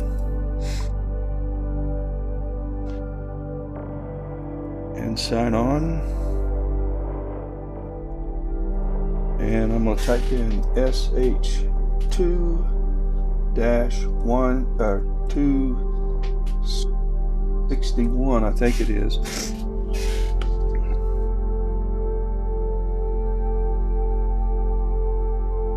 Yeah. And so this is what I hope to image next. So I'm going to take another hour's worth of the comet, and I'll have enough to make a time lapse as well as a nice image. And then I'm going to head over to SH2-261, and I'm going to image this the rest of the night. And that's what I'm doing. So let's see where that is in the sky. So let's go to SH2. Well, let's just type in sharpest. And 261. Right here. And there it is. It's about to transit right now, so that's what I'm going to image, and it's going to transit across the meridian. That'd be great. So as soon as it transits, it's going to be about the same time that I'll finish up on the comet, and then I'm going to head over to this, and I'm going to image that until it reaches about 30 degrees. So let me find out when that's going to be. Yep, make you dizzy. All right, so here I've lost it. Okay, there it is there. So let's run the clock up.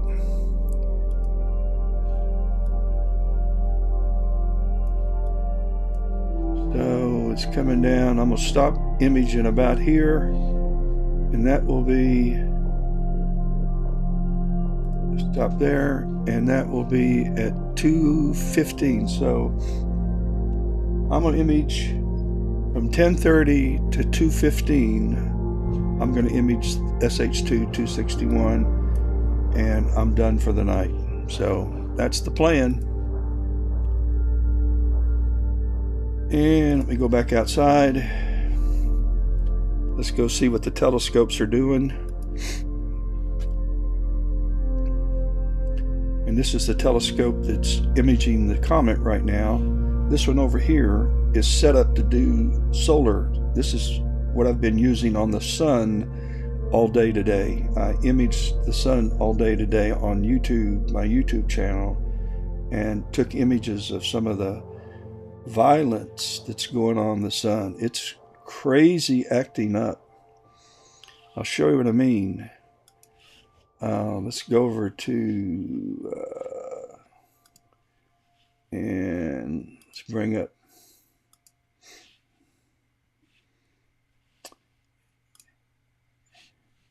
this is what the sun is looking like now with these solar flares coming off.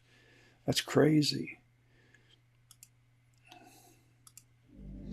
And all these filaments and flaring, these whiter portions of plasma or solar flares coming at us.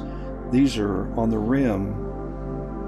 And so I've been imaging the sun because it's entering the solar maximum when the sun is the most active. Lots of sunspots, lots of flaring and prominence activity on the surface, and the plasma is it's just filled up with activity. So it's a fun time to image the sun. So I plan to image the sun until the clouds come tomorrow. And let's go back out and look at our comet.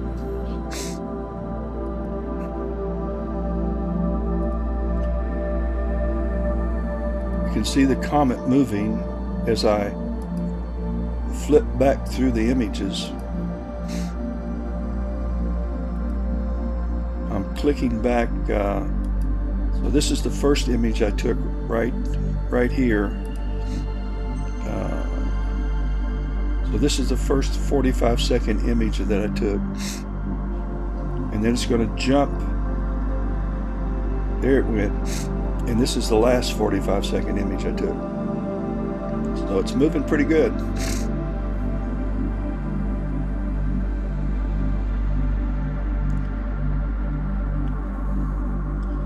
Charlie, they had a great game at Dorman tonight, I'm sure. The region is on the line, and I know the arena was packed.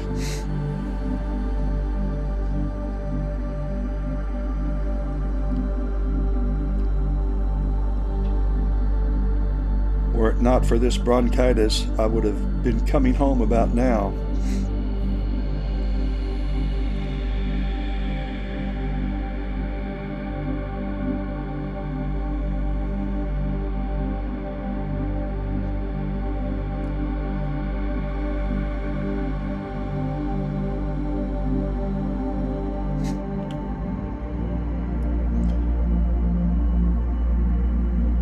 Douglas, are you still online? Douglas is in central New York. And how cold is it going to get up in your neck of the woods tonight and tomorrow? Hi, Jackie. Jackie White has joined with Ricky White and Pamela White. Jackie, you're watching the comet images as they come in, one right after the other. Oh, well, I'm recovering from bronchitis.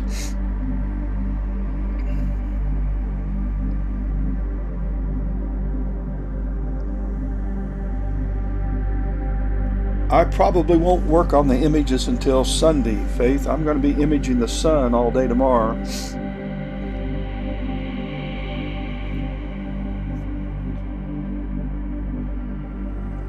-9 -9. All right, guys, we need to send prayers, and I'm serious. We need to send prayers up to Douglas Barnum. He's in central New York.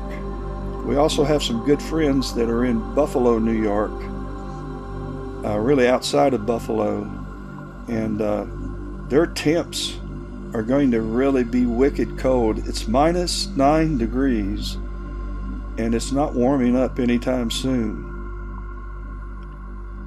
Wow. Oh, I already feel 100% better, Charlene. I feel 1,000% better. Yeah, Douglas wouldn't mind the cold if he could see the stars, but he has clouds. Douglas is an astro imager in the Northeast.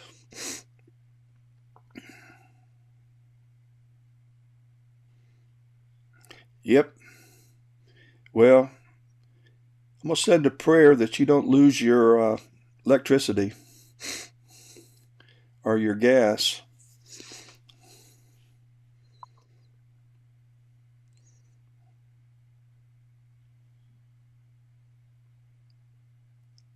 There are so many people right now that are without power.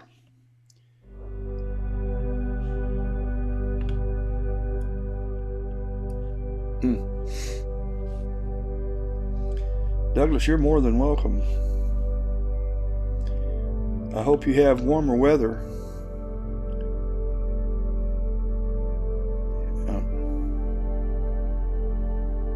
Well, stay warm.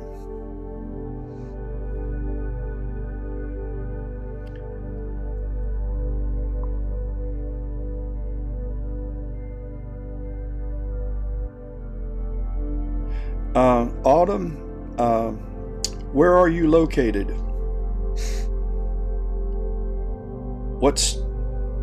Are you in the United States? And if so, what state are you located in?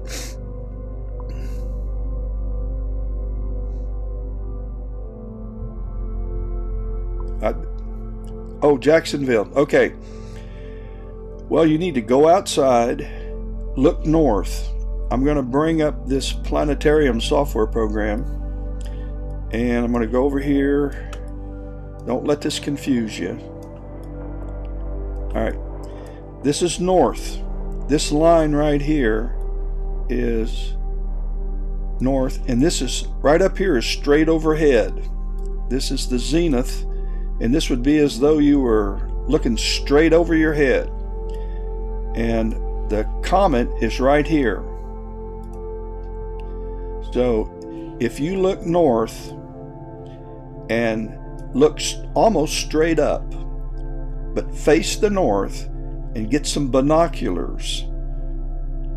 In fact, I would advise you to get your cell phone. If you have a compass on your cell phone, then make sure you're aimed to the north. And then in Jacksonville, you should be about 30 degrees. Polaris should be about 30 degrees high. And so in Spartanburg, Polaris is 34 degrees high. So in Jacksonville, you should be about 30 degrees.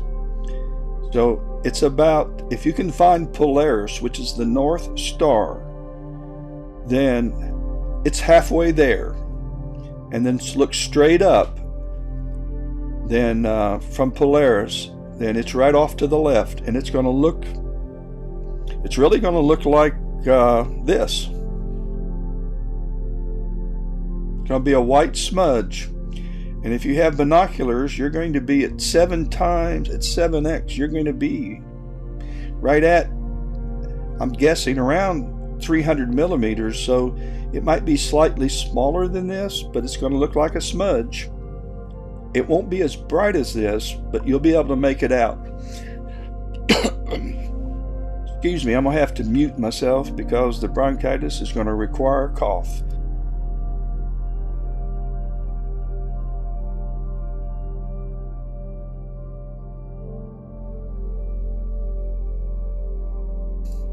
I hope that doesn't start.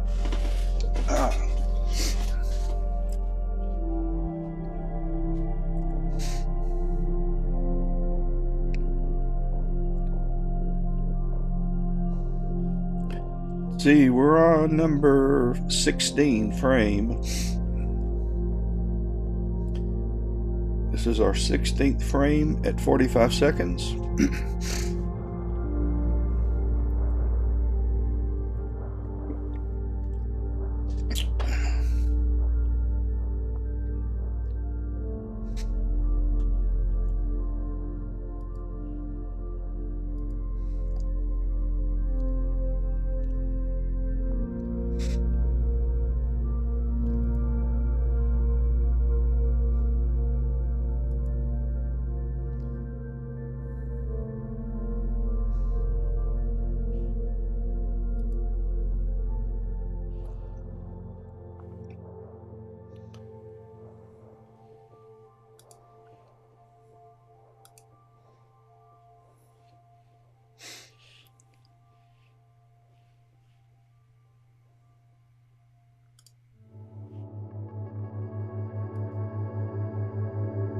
You're welcome, Autumn. I hope you find it.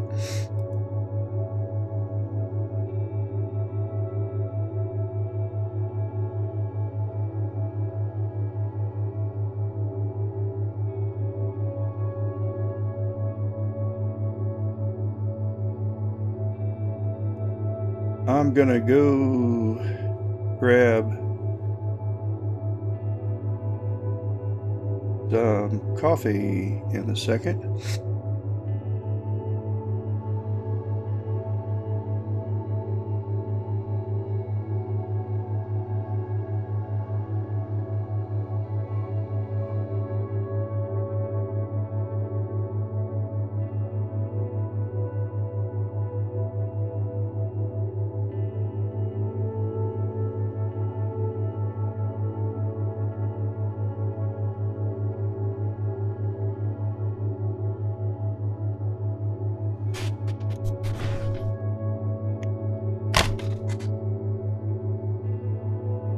Good stuff.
Good boy.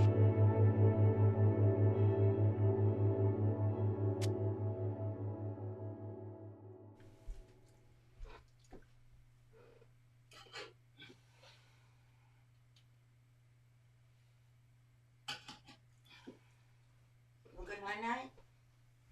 Come on, Chucky.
Okay. Coffee, coffee, coffee, coffee.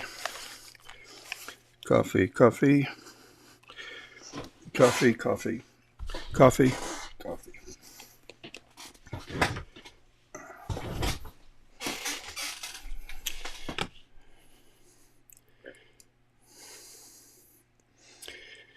Well, I didn't miss anything.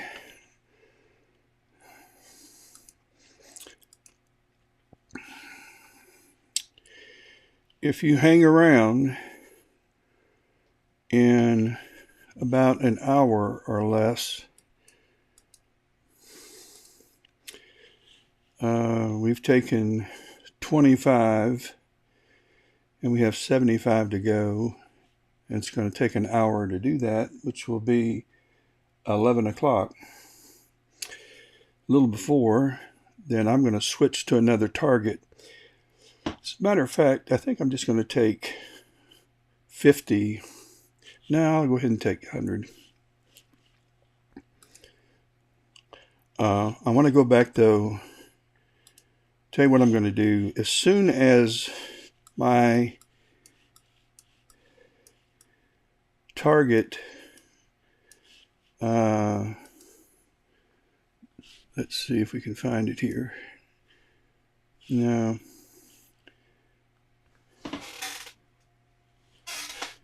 Two 261.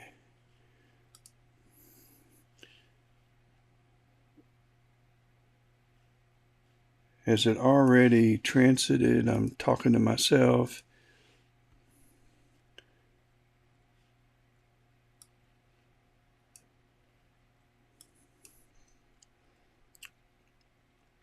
Here's the moon. It's going to drive me crazy because I'm going to be imaging right next to it.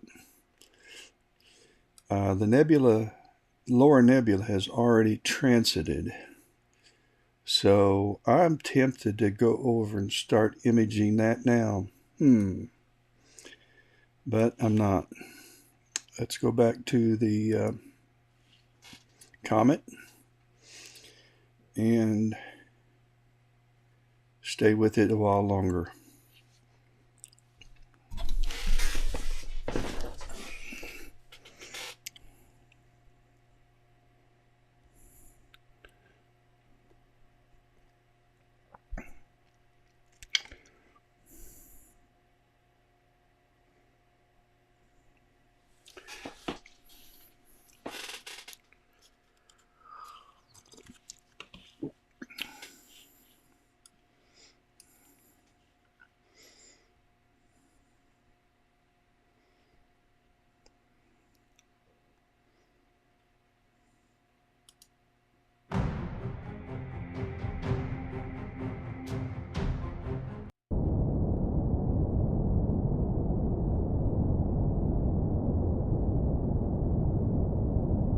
In case you're curious,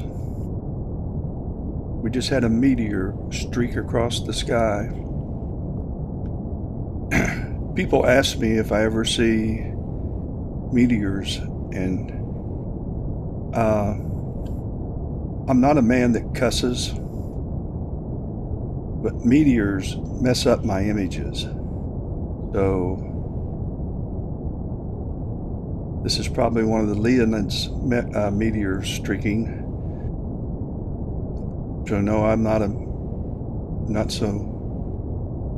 a big fan of meteors. But if you want to know what this sound is, I just had to get this sound. It's inside of a nuclear submarine.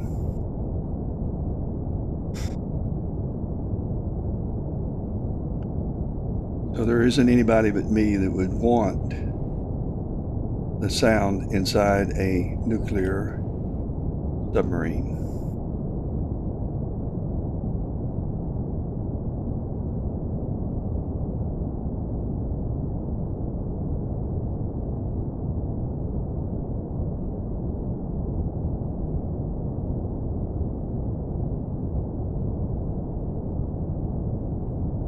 In reality, it's probably somebody's motor running, and they sold it to me as inside a nuclear submarine, knowing I would never know the difference on one of the stock music websites.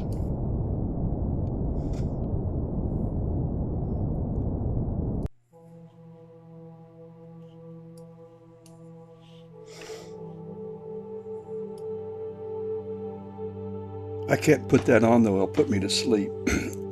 And all I need to do is fall asleep with you guys watching.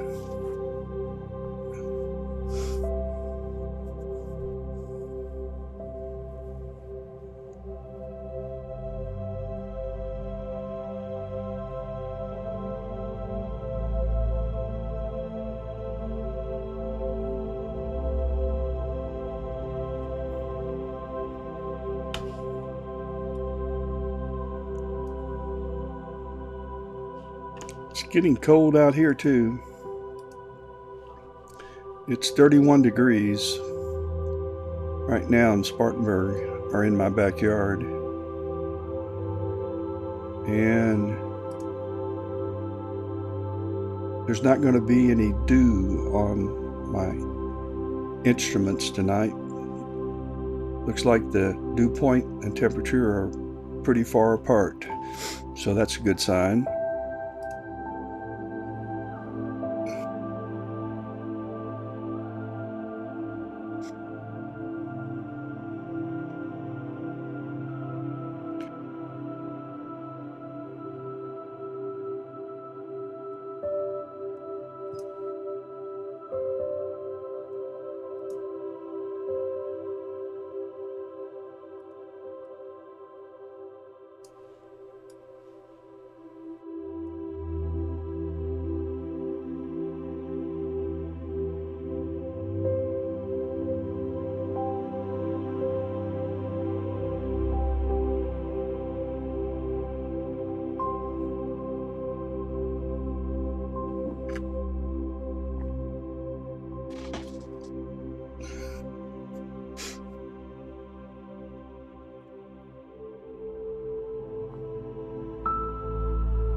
Thank you for the like.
Got some pretty dark skies.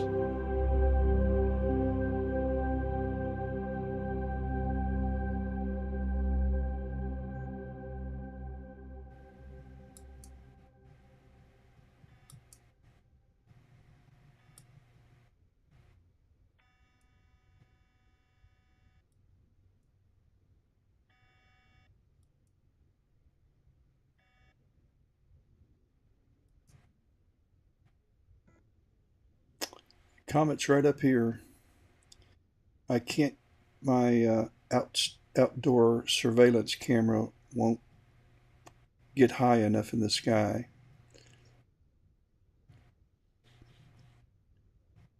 But that's where it is.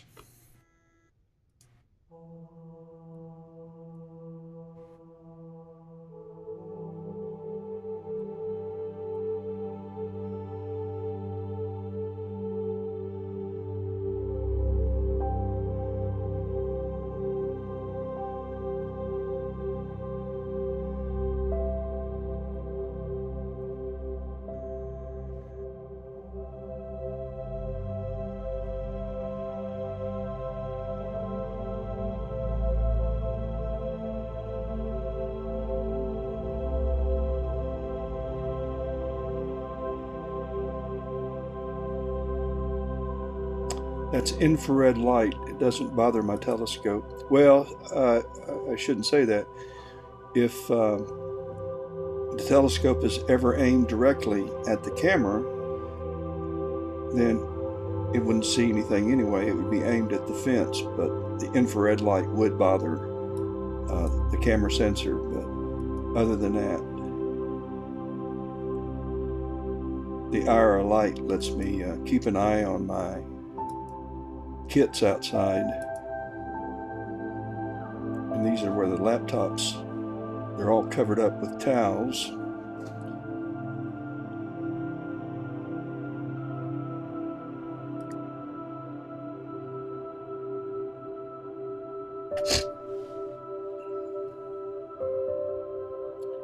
And we better head back in.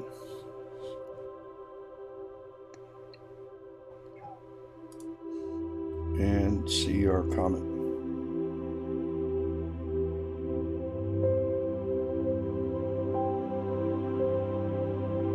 We've taken 38.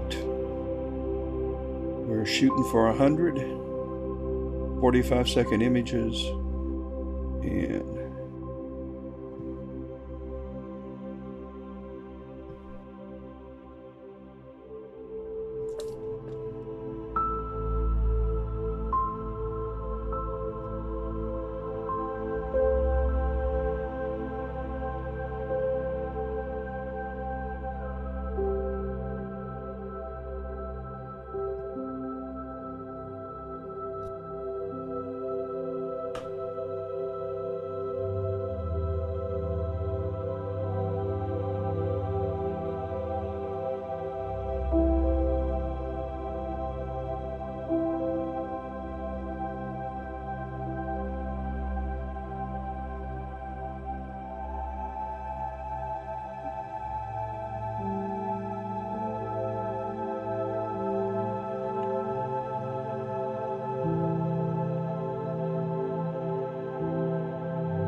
Hello, Karen. Welcome.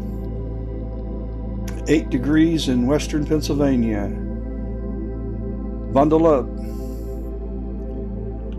Karen, do you know where to look for the comet?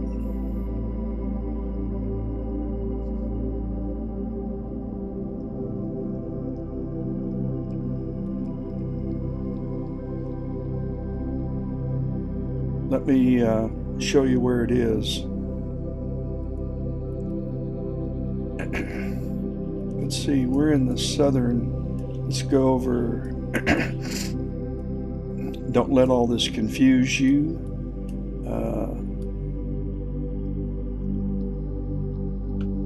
This line right here is north. So if you go outside, you're in Pennsylvania, so you're going to be about 40 degrees. So Polaris is about 40 degrees, and this is Polaris right here. Here's the comet. It's just to the left. It's about 15 degrees, 10 degrees, 15 degrees left of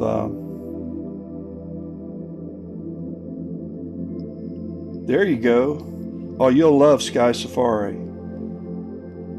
They have a great program for your computer too. But thank you, Melinda. I'm glad you like it. But here's the comet right here. And so if you'll just look north and to the left, about you're gonna feel like you're looking straight up, and you do need some binoculars.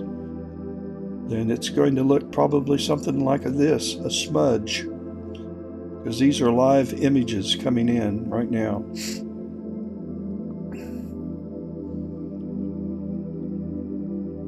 So far, oh, we just had an airplane go through. That ruined that image. So far, we've taken 150 images that were 30 seconds each. We've taken 100 images that were 10 seconds each, and I've taken 46 images. I'm going to take 100 that are 45 seconds. But this is an airplane. These are the lights of the airplane. So I'm going to go ahead and mark this one as bad. So it's got a thumbs down, and it will be eliminated.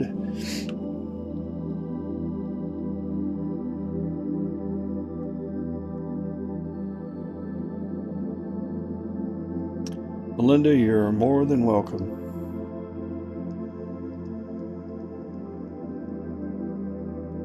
There's so many mysteries up here.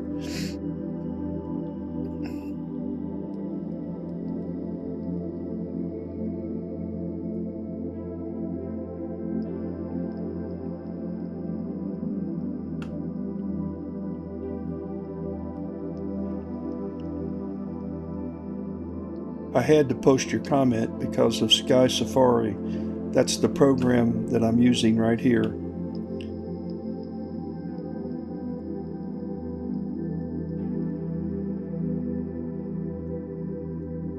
They have a great, this is a desktop version, and it's you can find anything you want in the sky with this.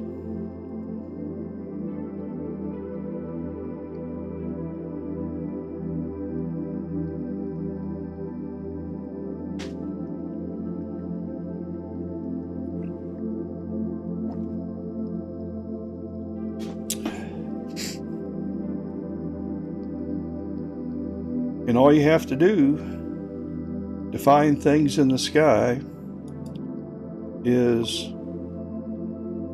let's go back to the comet. If you find the azimuth, which is left and right, and altitude is up and down, so it's 64 degrees up, and it is 336 degrees. Since a circle is 360 degrees, it is roughly 25 degrees left of zero. This is where you start. 0 degrees, and as you go around the circle you have 365 degrees. So this is 360 degrees. So this is about 30 degrees away from due north. So if you have these two numbers, you can find anything in the sky. So if you want to know where, let's say, Bode's Nebula is, and that's M81 and M82, and it is 23 degrees by 46 degrees high. So you just need a compass for your iPhone, and you can go outside and you can go from star to star, from galaxy to galaxy. In a good pair of binoculars on a summer night, you can have a ball outside with a lounge chair stretched out, and you can just have a ball checking things out in the night sky.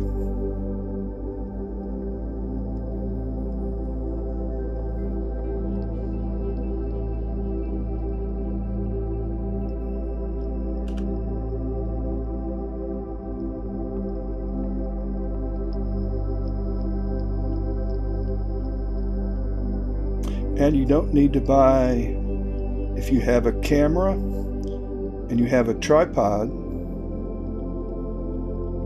then you could take some amazing pictures. You don't necessarily have to track. If you're going to take long exposures over a long period of time, like I do, then you need a equatorial mount that tracks with the Earth movement. So that's sidereal. That's the sidereal rate. This is my hand controller. It's a virtual hand controller that controls my mount, but it has for solar tracking if I was imaging the sun or the moon, and of course I am imaging the stars tonight, and that's in sidereal. I also have a periodic error curve that's helping to correct periodic errors in my mount. And but I can control the telescope, move it east, west, north, south from here without having to go outside. I don't even use hand controllers. I'm rarely outside with the telescopes. I just make sure they're plugged in, then I come inside and I control them remotely. So it's too cold to be outside, and in the summer it's too hot to be outside. So humidity and mosquitoes are more than I want to bargain for, so I stay inside and air condition in the summertime, as spring and fall. And now there are times when I like to go outside on a summer night with a binocular and a Sky Safari app, or there's several other apps you can also download.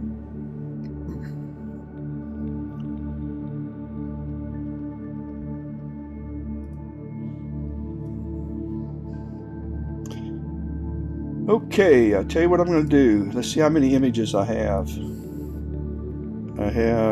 How many do we have?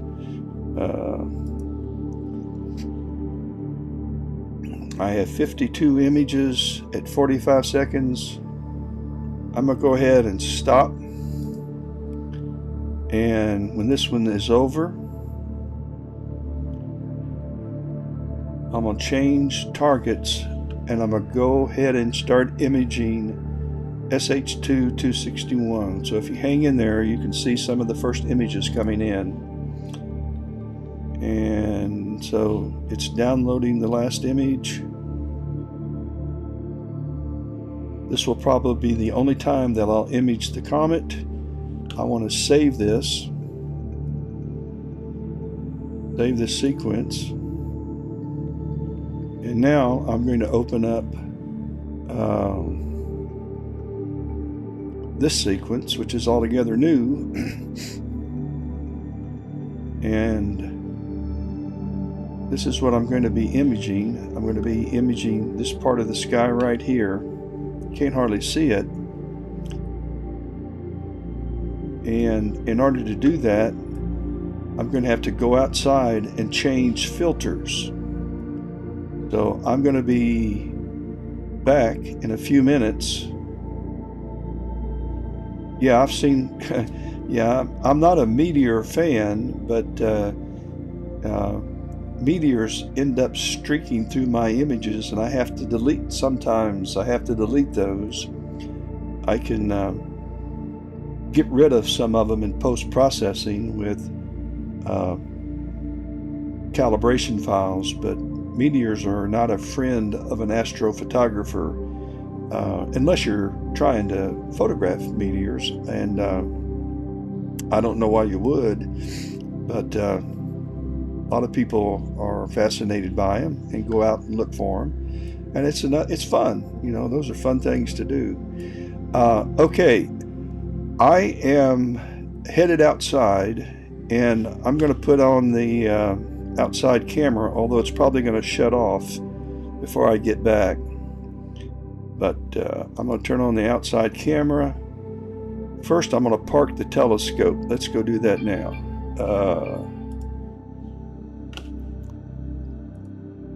Let me park it. So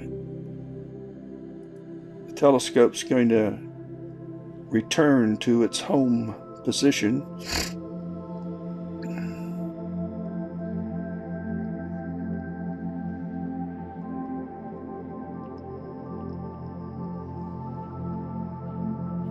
How cold is it outside?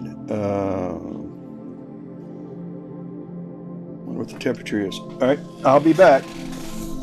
And hang around, and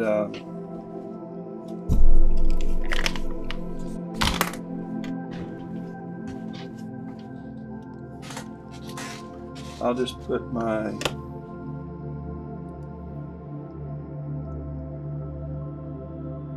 I'll say I'm going for coffee when I'm really not. All right. Get out. Come on. My head.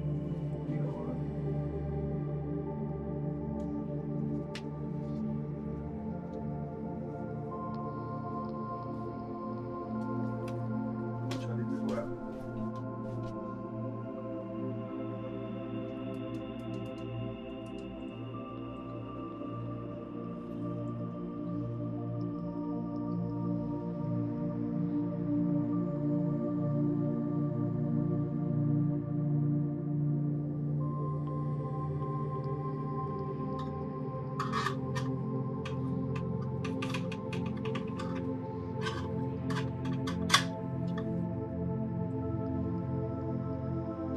Okay, go out. Oh, that's right.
Doo-doo-doo. Doo-doo-doo. Okay.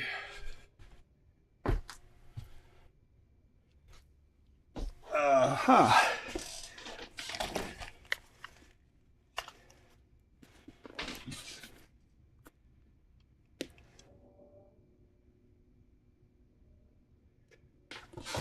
I'll try to look him up, Melinda. Okay, I am back. I have managed to switch filters. I want to unpark the telescope, and let's now head over to a new target, and let's go. So we're going to slew there, and let's watch it do that.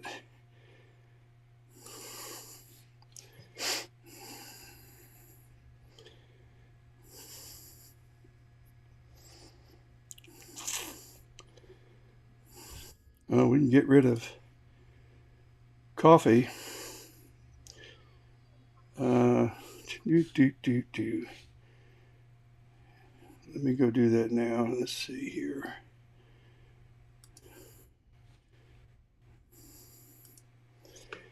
Okay, let's center.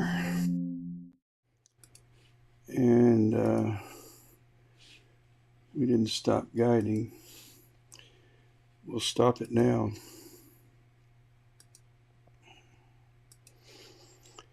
And we're going to center on the nebula. This is called plate solving.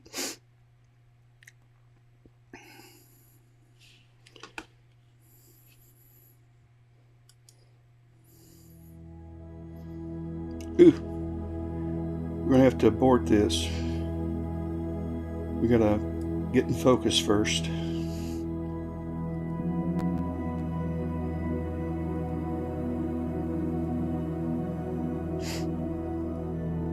And we're going to focus the telescope.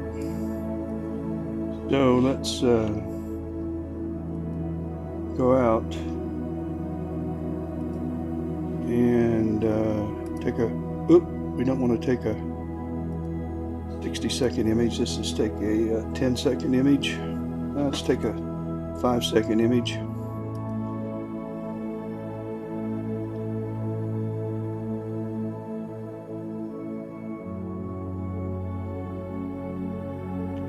Okay, we need to move the telescope focuser out another 300 steps. Let's take another image, see if these stars get smaller.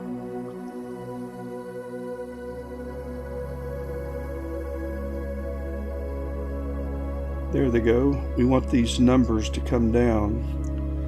All right, now we can run autofocus. So I'm going to click on run and let it do an autofocus. I'll try to find Mark Weinberg's Facebook page and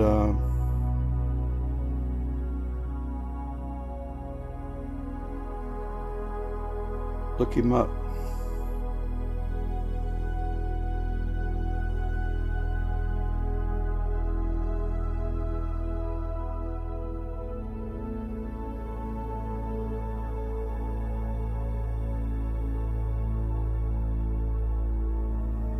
I put on what's called a dual band filter that will allow hydrogen alpha and oxygen to pass through to my camera sensor. So I'm going to be imaging HA and O3 data. That'll bring in some pretty reds and some pretty blues to my image.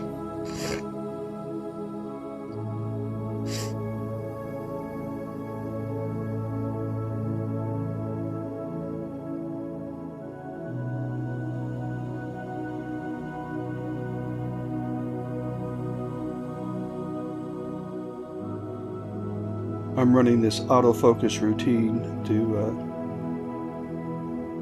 adjust my focuser so that it's precisely focused. And we're done.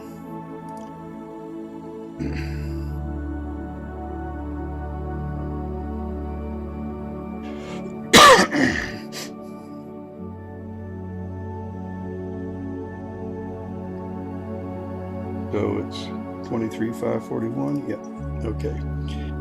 All right. Now we can plate solve. We're going to go back and we're going to try to center now that we're focused. And what I'm doing now is I'm centering the target right in the middle of my frame.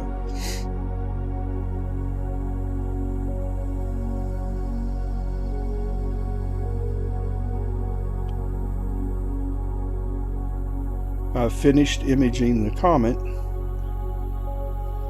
I've actually got more images than I need, but plenty to do.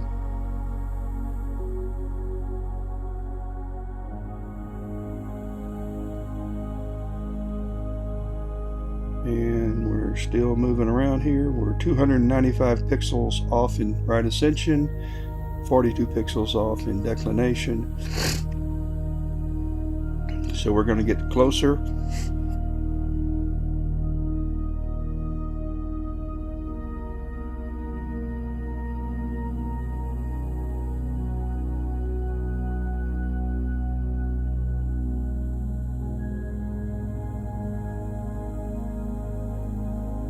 Okay, we're done.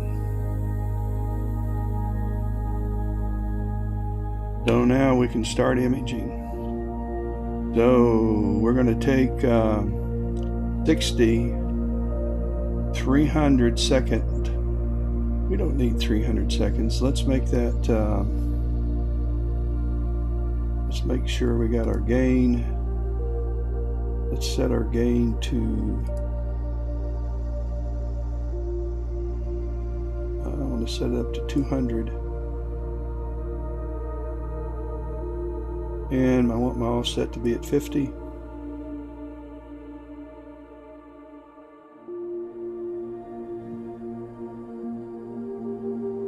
And 250. All right, we're good to go. And let's shoot this at, let's try 180 seconds. It's 3 minutes long. Do I really need to go that long? Let's do it. All right, let's get this started. That will be 3 hours of imaging. That'll take me to 11:30, 12:30, 1:30, 2:30, and we're going to have to stop around 2:30. So let's start our guiding software. Clear, and we're guiding.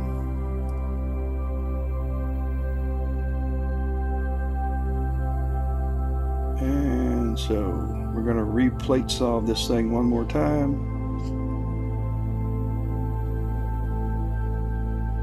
And the target's right here.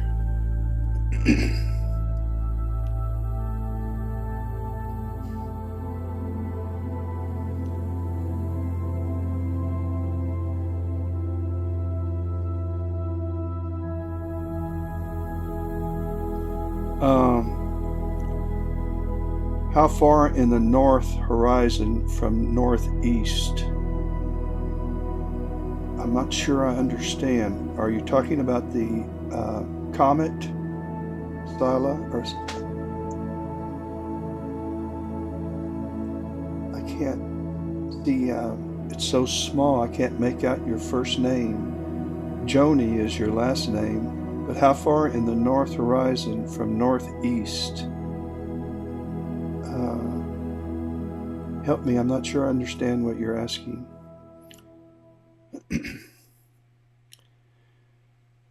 Okay, we're waiting for our first image to come in, and we are at 34 seconds left.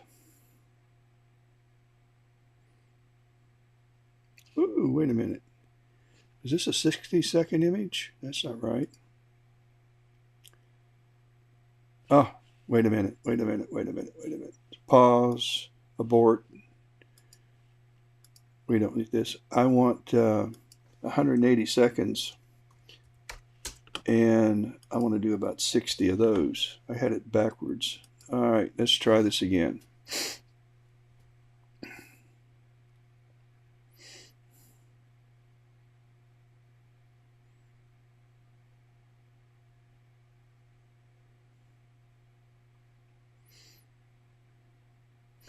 I'm going to put my glasses on and see if Sila. So Scylla, is that your name? Scylla Joni. I don't know what your question is. How far in the north horizon from northeast? I don't know what you're asking. So help me, and I'll try to answer you.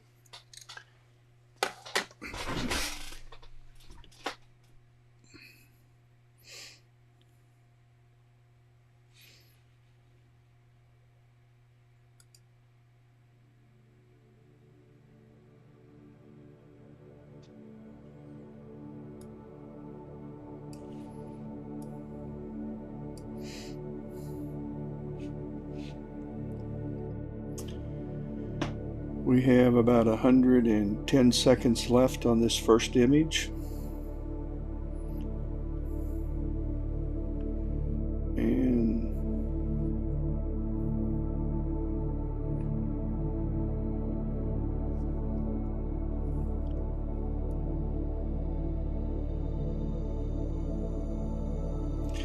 Frankie Suttles, welcome. Danny Maddox, welcome. Glad you're watching. We imaged the comet for about 3 hours, and we stopped and we've moved over to another target. This is a nebula called the Lauer Nebula, and it's going to look like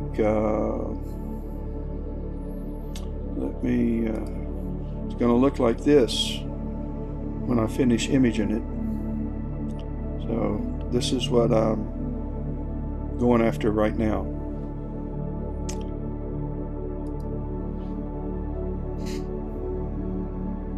And I'm taking the first of 60 images that are going to be, each image is going to be 180 seconds long.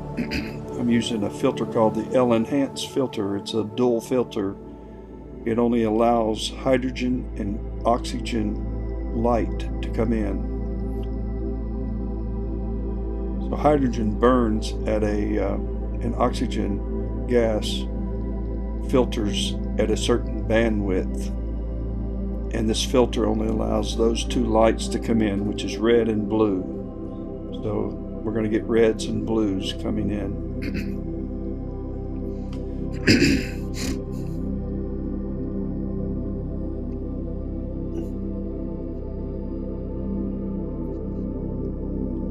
So we're downloading the first image, and it's complete, and you're not going to be able to see much. It's stretch it, and it's vague. Let's do a medium stretch, and we have to do a low stretch. But the nebula's there, it's just hard to see it. So what I'm going to do is, I think I'm going to run this up to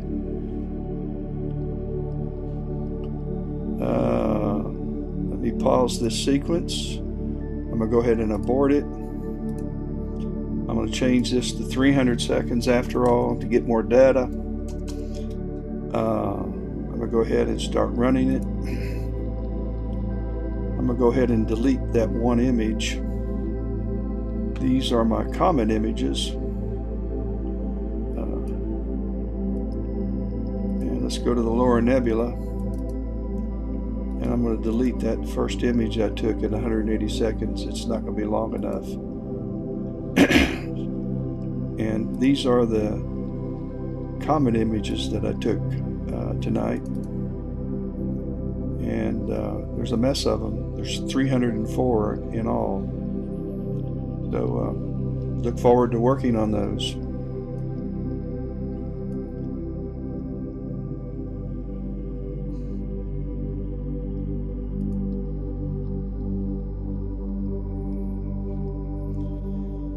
So this is going to be a 5-minute image.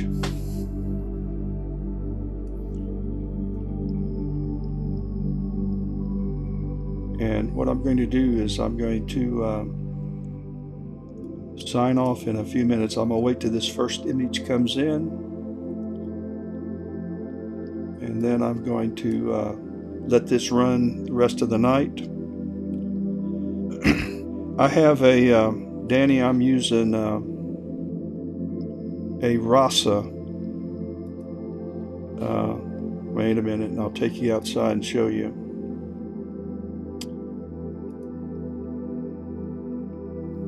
I see my dew shield's on crooked.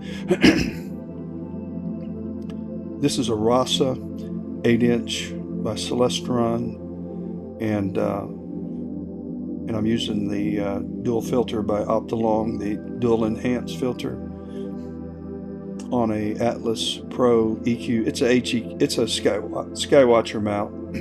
Is really what it is. I have 2 Skywatcher mounts on permanent piers in my backyard, and this one has a solar equipment on it right now because I've been imaging the sun during the day. So, and I'll be imaging the sun tomorrow, and I will probably be live. If you're bored to death on Saturday and have nothing else to do, check the YouTube channel. I doubt I'll be on Facebook. But at any rate, let me go back to... we have 145 seconds left on this first image.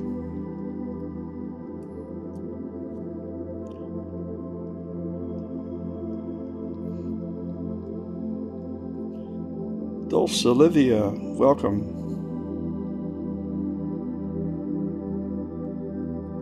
That is a cool name.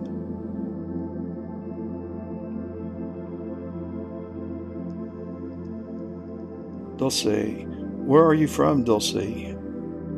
Where are you watching from? I'm going to guess somewhere in Spain or Portugal.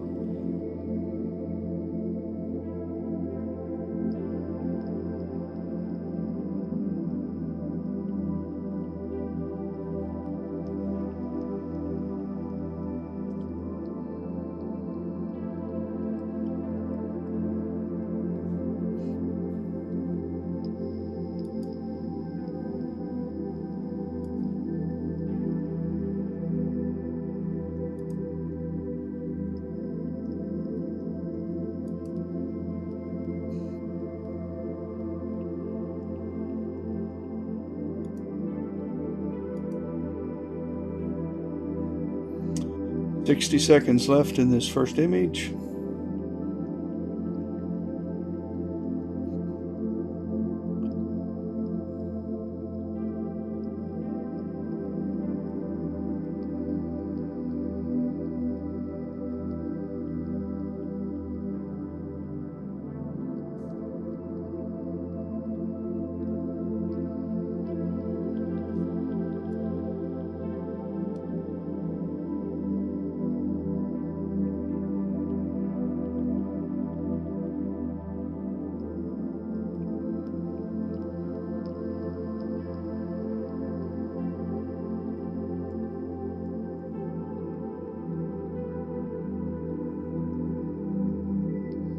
Hello, Brandon Jackson and Holly Fortenberry Paget.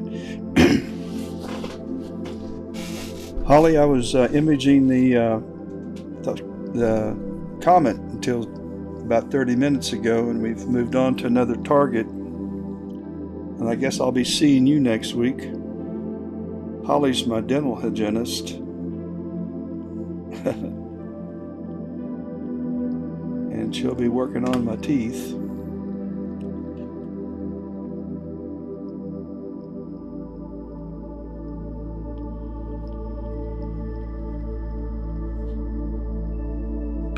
So here's our first image, and we're too bright. I'm going to have to That didn't work.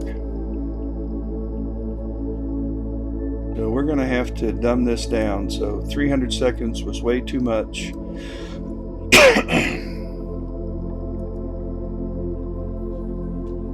So we're going to go back to, excuse me.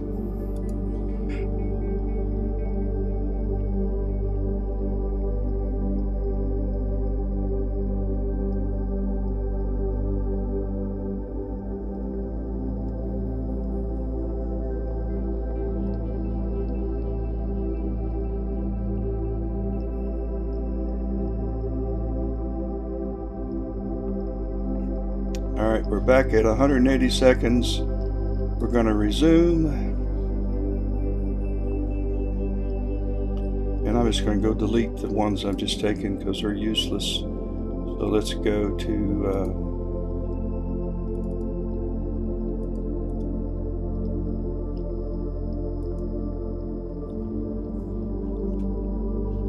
should have kept the first one.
Okay.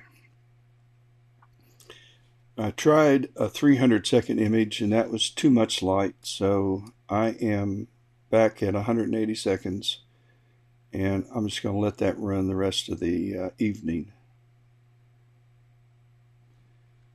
And so that's where we are.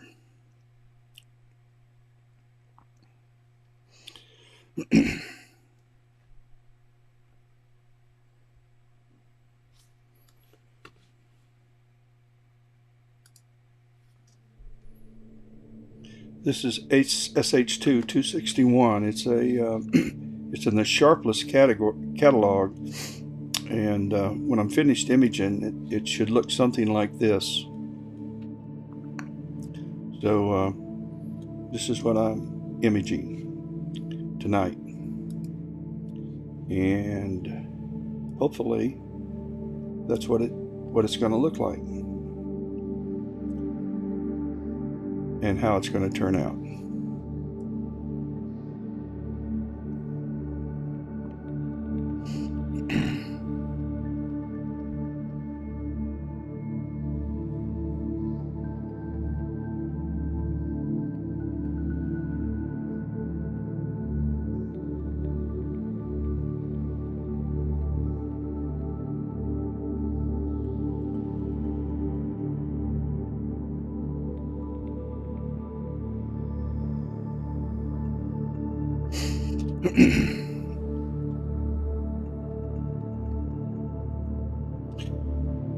Holly, we're actually live right now, and if you watch this from the beginning, you'll see the comet pictures that I took. So this is I've been imaging since 7 o'clock, so I've been live on Facebook since about 10 after 7. So for about the last 3 hours and 30 minutes, most of that 3 hours time I was imaging the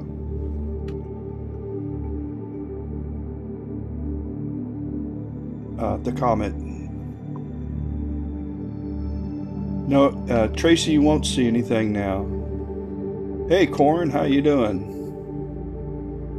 Good morning to you too, sir. Good to hear from you. Tracy, it's a faint signal. I'm going to stretch this a little more. I doubt you can see it, but there's some nebulosity going around here. And what I'm doing is I'm taking 60 images that are going to each be 3 minutes long, and I'll stack those together in order to get enough signal to make a picture. But these are just a few photons at a time coming in. So as these photons come in and strike my sensor, they're collecting, and I'm going to combine all 60 images into one image when I'm done to hopefully have enough photons. But keep in mind that, in fact, let me show you something. This is the planetarium software, and if we go, let's see,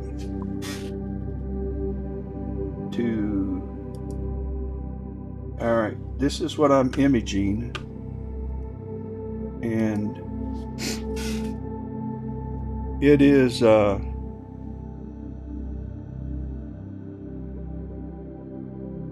it is 26 light years across the nebula from one side to the other. I don't know how far away it is. It usually tells me here. Oh yeah, it's 2,935 light years from Earth. So it's close to 3,000 light years from Earth. Corin, I imaged the comet most of the night, so start this video from the beginning and you can see about 3 hours of comet imaging. I just got tired of imaging the comet and I decided to move on to the Sharpless 261. I haven't imaged that this year and I wanted to do that. Welcome, Tracy Crosby. Tracy's on Facebook. Corin's in the YouTube channel. And welcome. Corin's in coming to us from London, England. Are you working all night again? Do you have the night shift? Is that why you're up at 4 o'clock in the morning?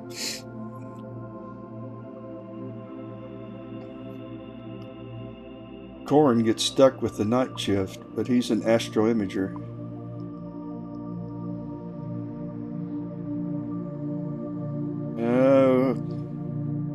Are you at work, Corin?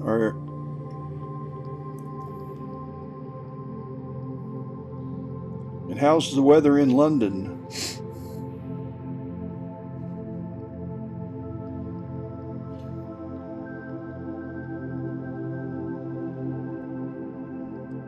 I should go out there and try to find the... Oh, you're off today? Well, good. How about your skies? Have you been able to image?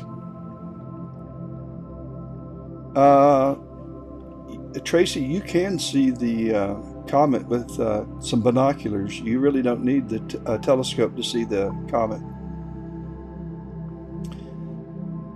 Good old London, overcast.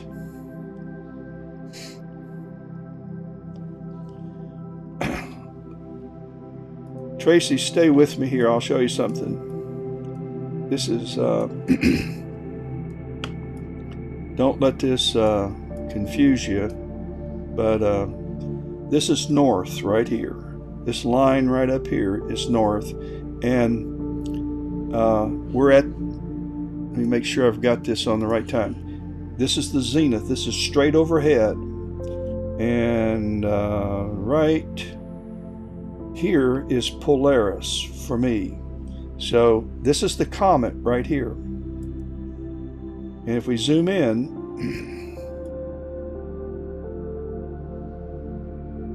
the comet is about 30 degrees west of north. This is the northern meridian. So if you have a compass and you're looking north, just look high in the sky and then to the left of north, and you'll see this white smudge. It's like a star, but it's a smudge. It's almost too big to be a star. Excuse me, I've been combating No, it would be north, just west of north. This is due north right here, this green line. So if you're standing outside and you're looking north, then look almost straight up, and then just kind of turn to your left a little bit, but not too far. Move the binoculars to the left. Start at north and move the binoculars to the left, and you'll run into the comet. Now, I don't know exactly where you're located, so I can't tell you how high in the sky it is for you. But right now, it's approximately, I'll tell you where it is in the sky. It is 60 degrees high. So 90 degrees is straight overhead. So 60 degrees high, and it's about 326 degrees on the compass. Consider the fact that north is 0 degrees, and as you go around in a circle, you can make a 365 degree circle, 360 degree circle. So it's about 326 degrees is where it is right now. So that's where the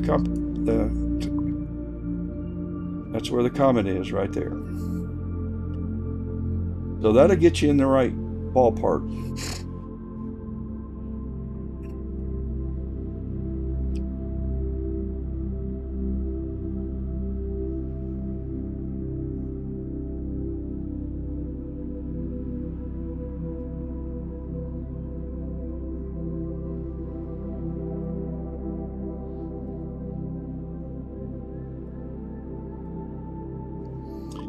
So, oh, you're sure welcome, Tracy. I hope you find it. Kind of a thrill to pick it up. And it's as close as it's going to be. It won't be this close for another 50,000 years.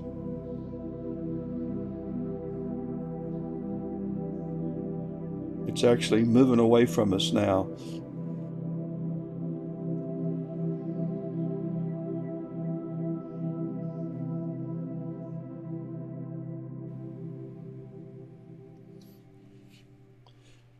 The corns start this at the beginning. I imaged the comet for 3 hours tonight, so I'll keep this up on Facebook probably indefinitely. And excuse my sniffles, I have bronchitis, so it's in the 30s.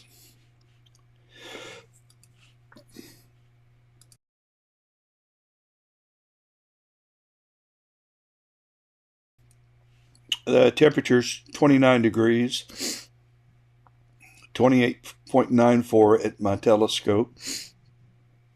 So it's gotten chilly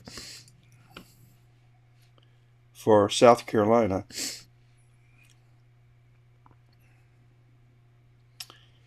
And it's too cold for me. But I was talking to a fellow astro imager in New York, and he said it was -9, and that was about 8 o'clock tonight or 7 o'clock tonight. So I'm not going to complain about 28 degrees.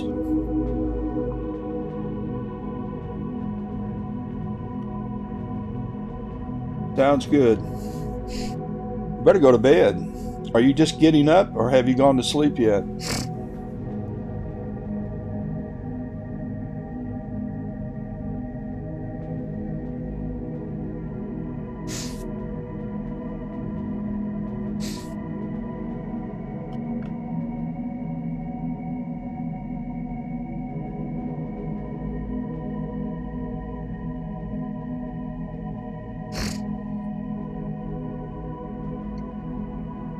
You're going to have to let me know, Corin, when you go to Barbados, because I want to see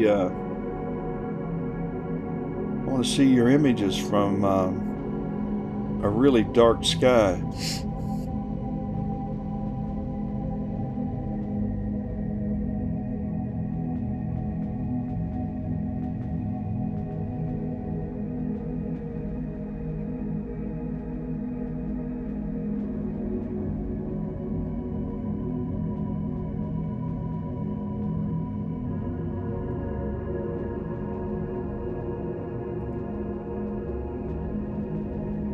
I don't know why these are bleaching out.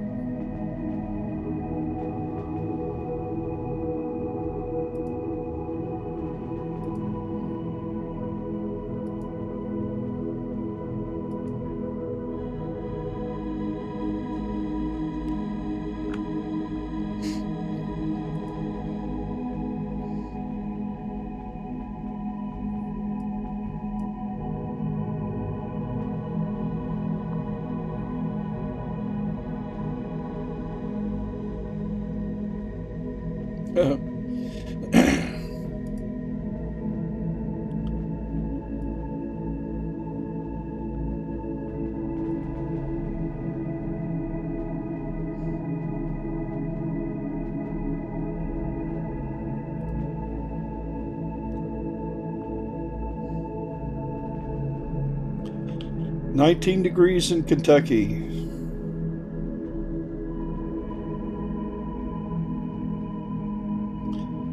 It's the wind that was giving us a fit down here, and I think you guys are fighting the wind too in the Northeast as well as the mid-Atlantic states. How cold is it supposed to get, Andrew?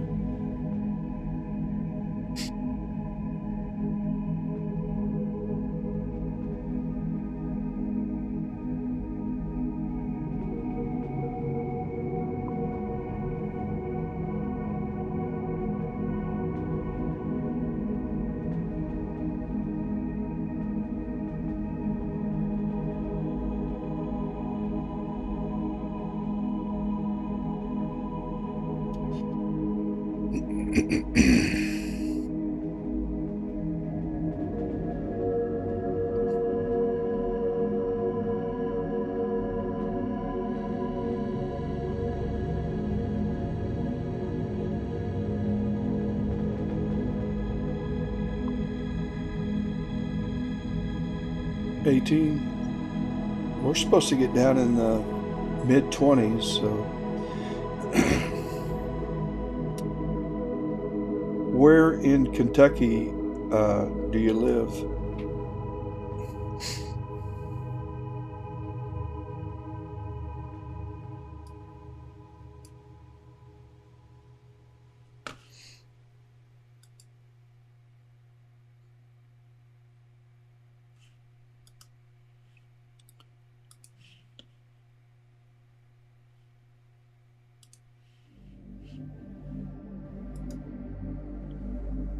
I'm stretching this image to see if I can show you some of the nebulosity, but you're just not going to see it.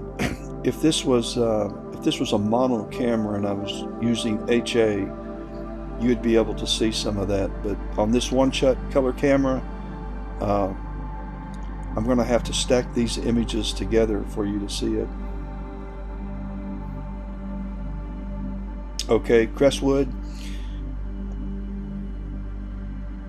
Gotcha.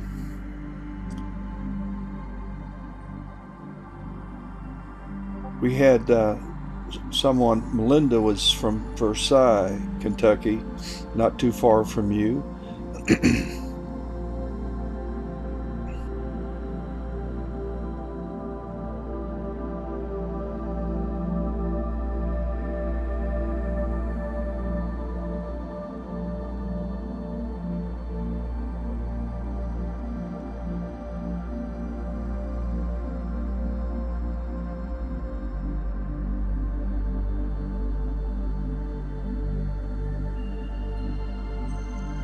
Hello, Paige Crosby, or Tracy Crosby. This is Sharpless 261. It looks like this when I'm finished with it. Going to be a lot like this. It's called SH2 261 Lowers Nebula.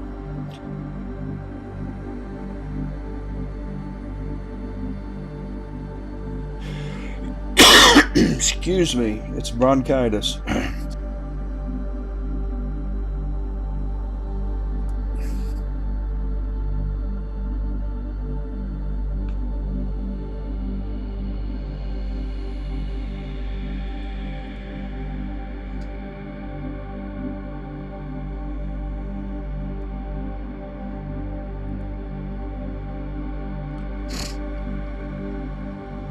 My wife told me to stop the sniffling.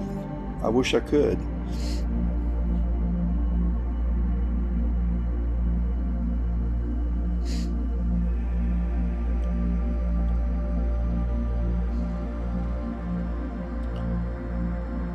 For those of you who have just joined, this has been a live session that started at 7 o'clock, a little after, and most of the night I imaged the comet. Yeah, me too, Corin. I started with last weekend, excuse me, guys, and I went on to the doctor Monday, and I've been on an antibiotic, and I feel so much better. Today's my best day by far.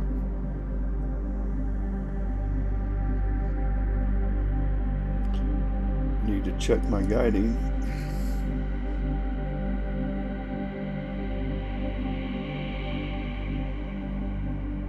Guiding's not all that good, but I'll have to live with it.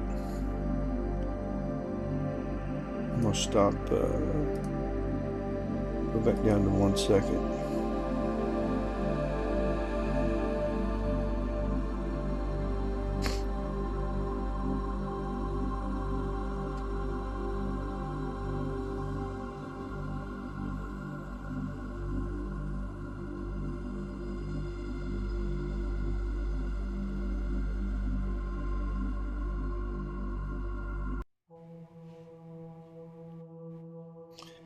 Thank you, Corin. I'll be fine.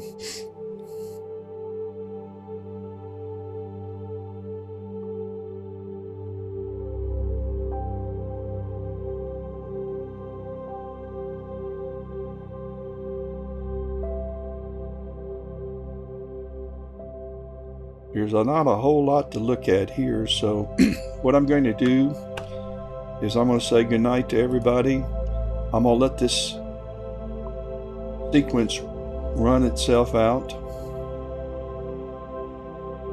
and well, the guiding has been better tonight. It just all of a sudden the guiding was in the 0.6, 0.70, and now it's gone over 1. So, but the scene conditions are not good tonight. So I guess I'm very lucky to have had as good as I've had it guiding wise. So, but folks, I'm going to say goodnight, and I hope everybody has a terrific weekend. If you're in the Northeast, I hope you keep anywhere. I hope you don't lose your power. There's nothing like that. And I hope to be back on tomorrow, probably around 11 o'clock, 10:30 or 11, live imaging the sun. It's gone crazy, and I'll show you what I'm talking about. And this is a live image of the sun, and from Spain. And check this out, or from Chile. Check this out. Look at these solar flares on the rim. So I hope to be imaging the sun tomorrow live, and if you're not doing anything, you're bored stiff, come join me. Other than that, Good night, clear skies, and I'll catch you the next time, hopefully tomorrow, imaging.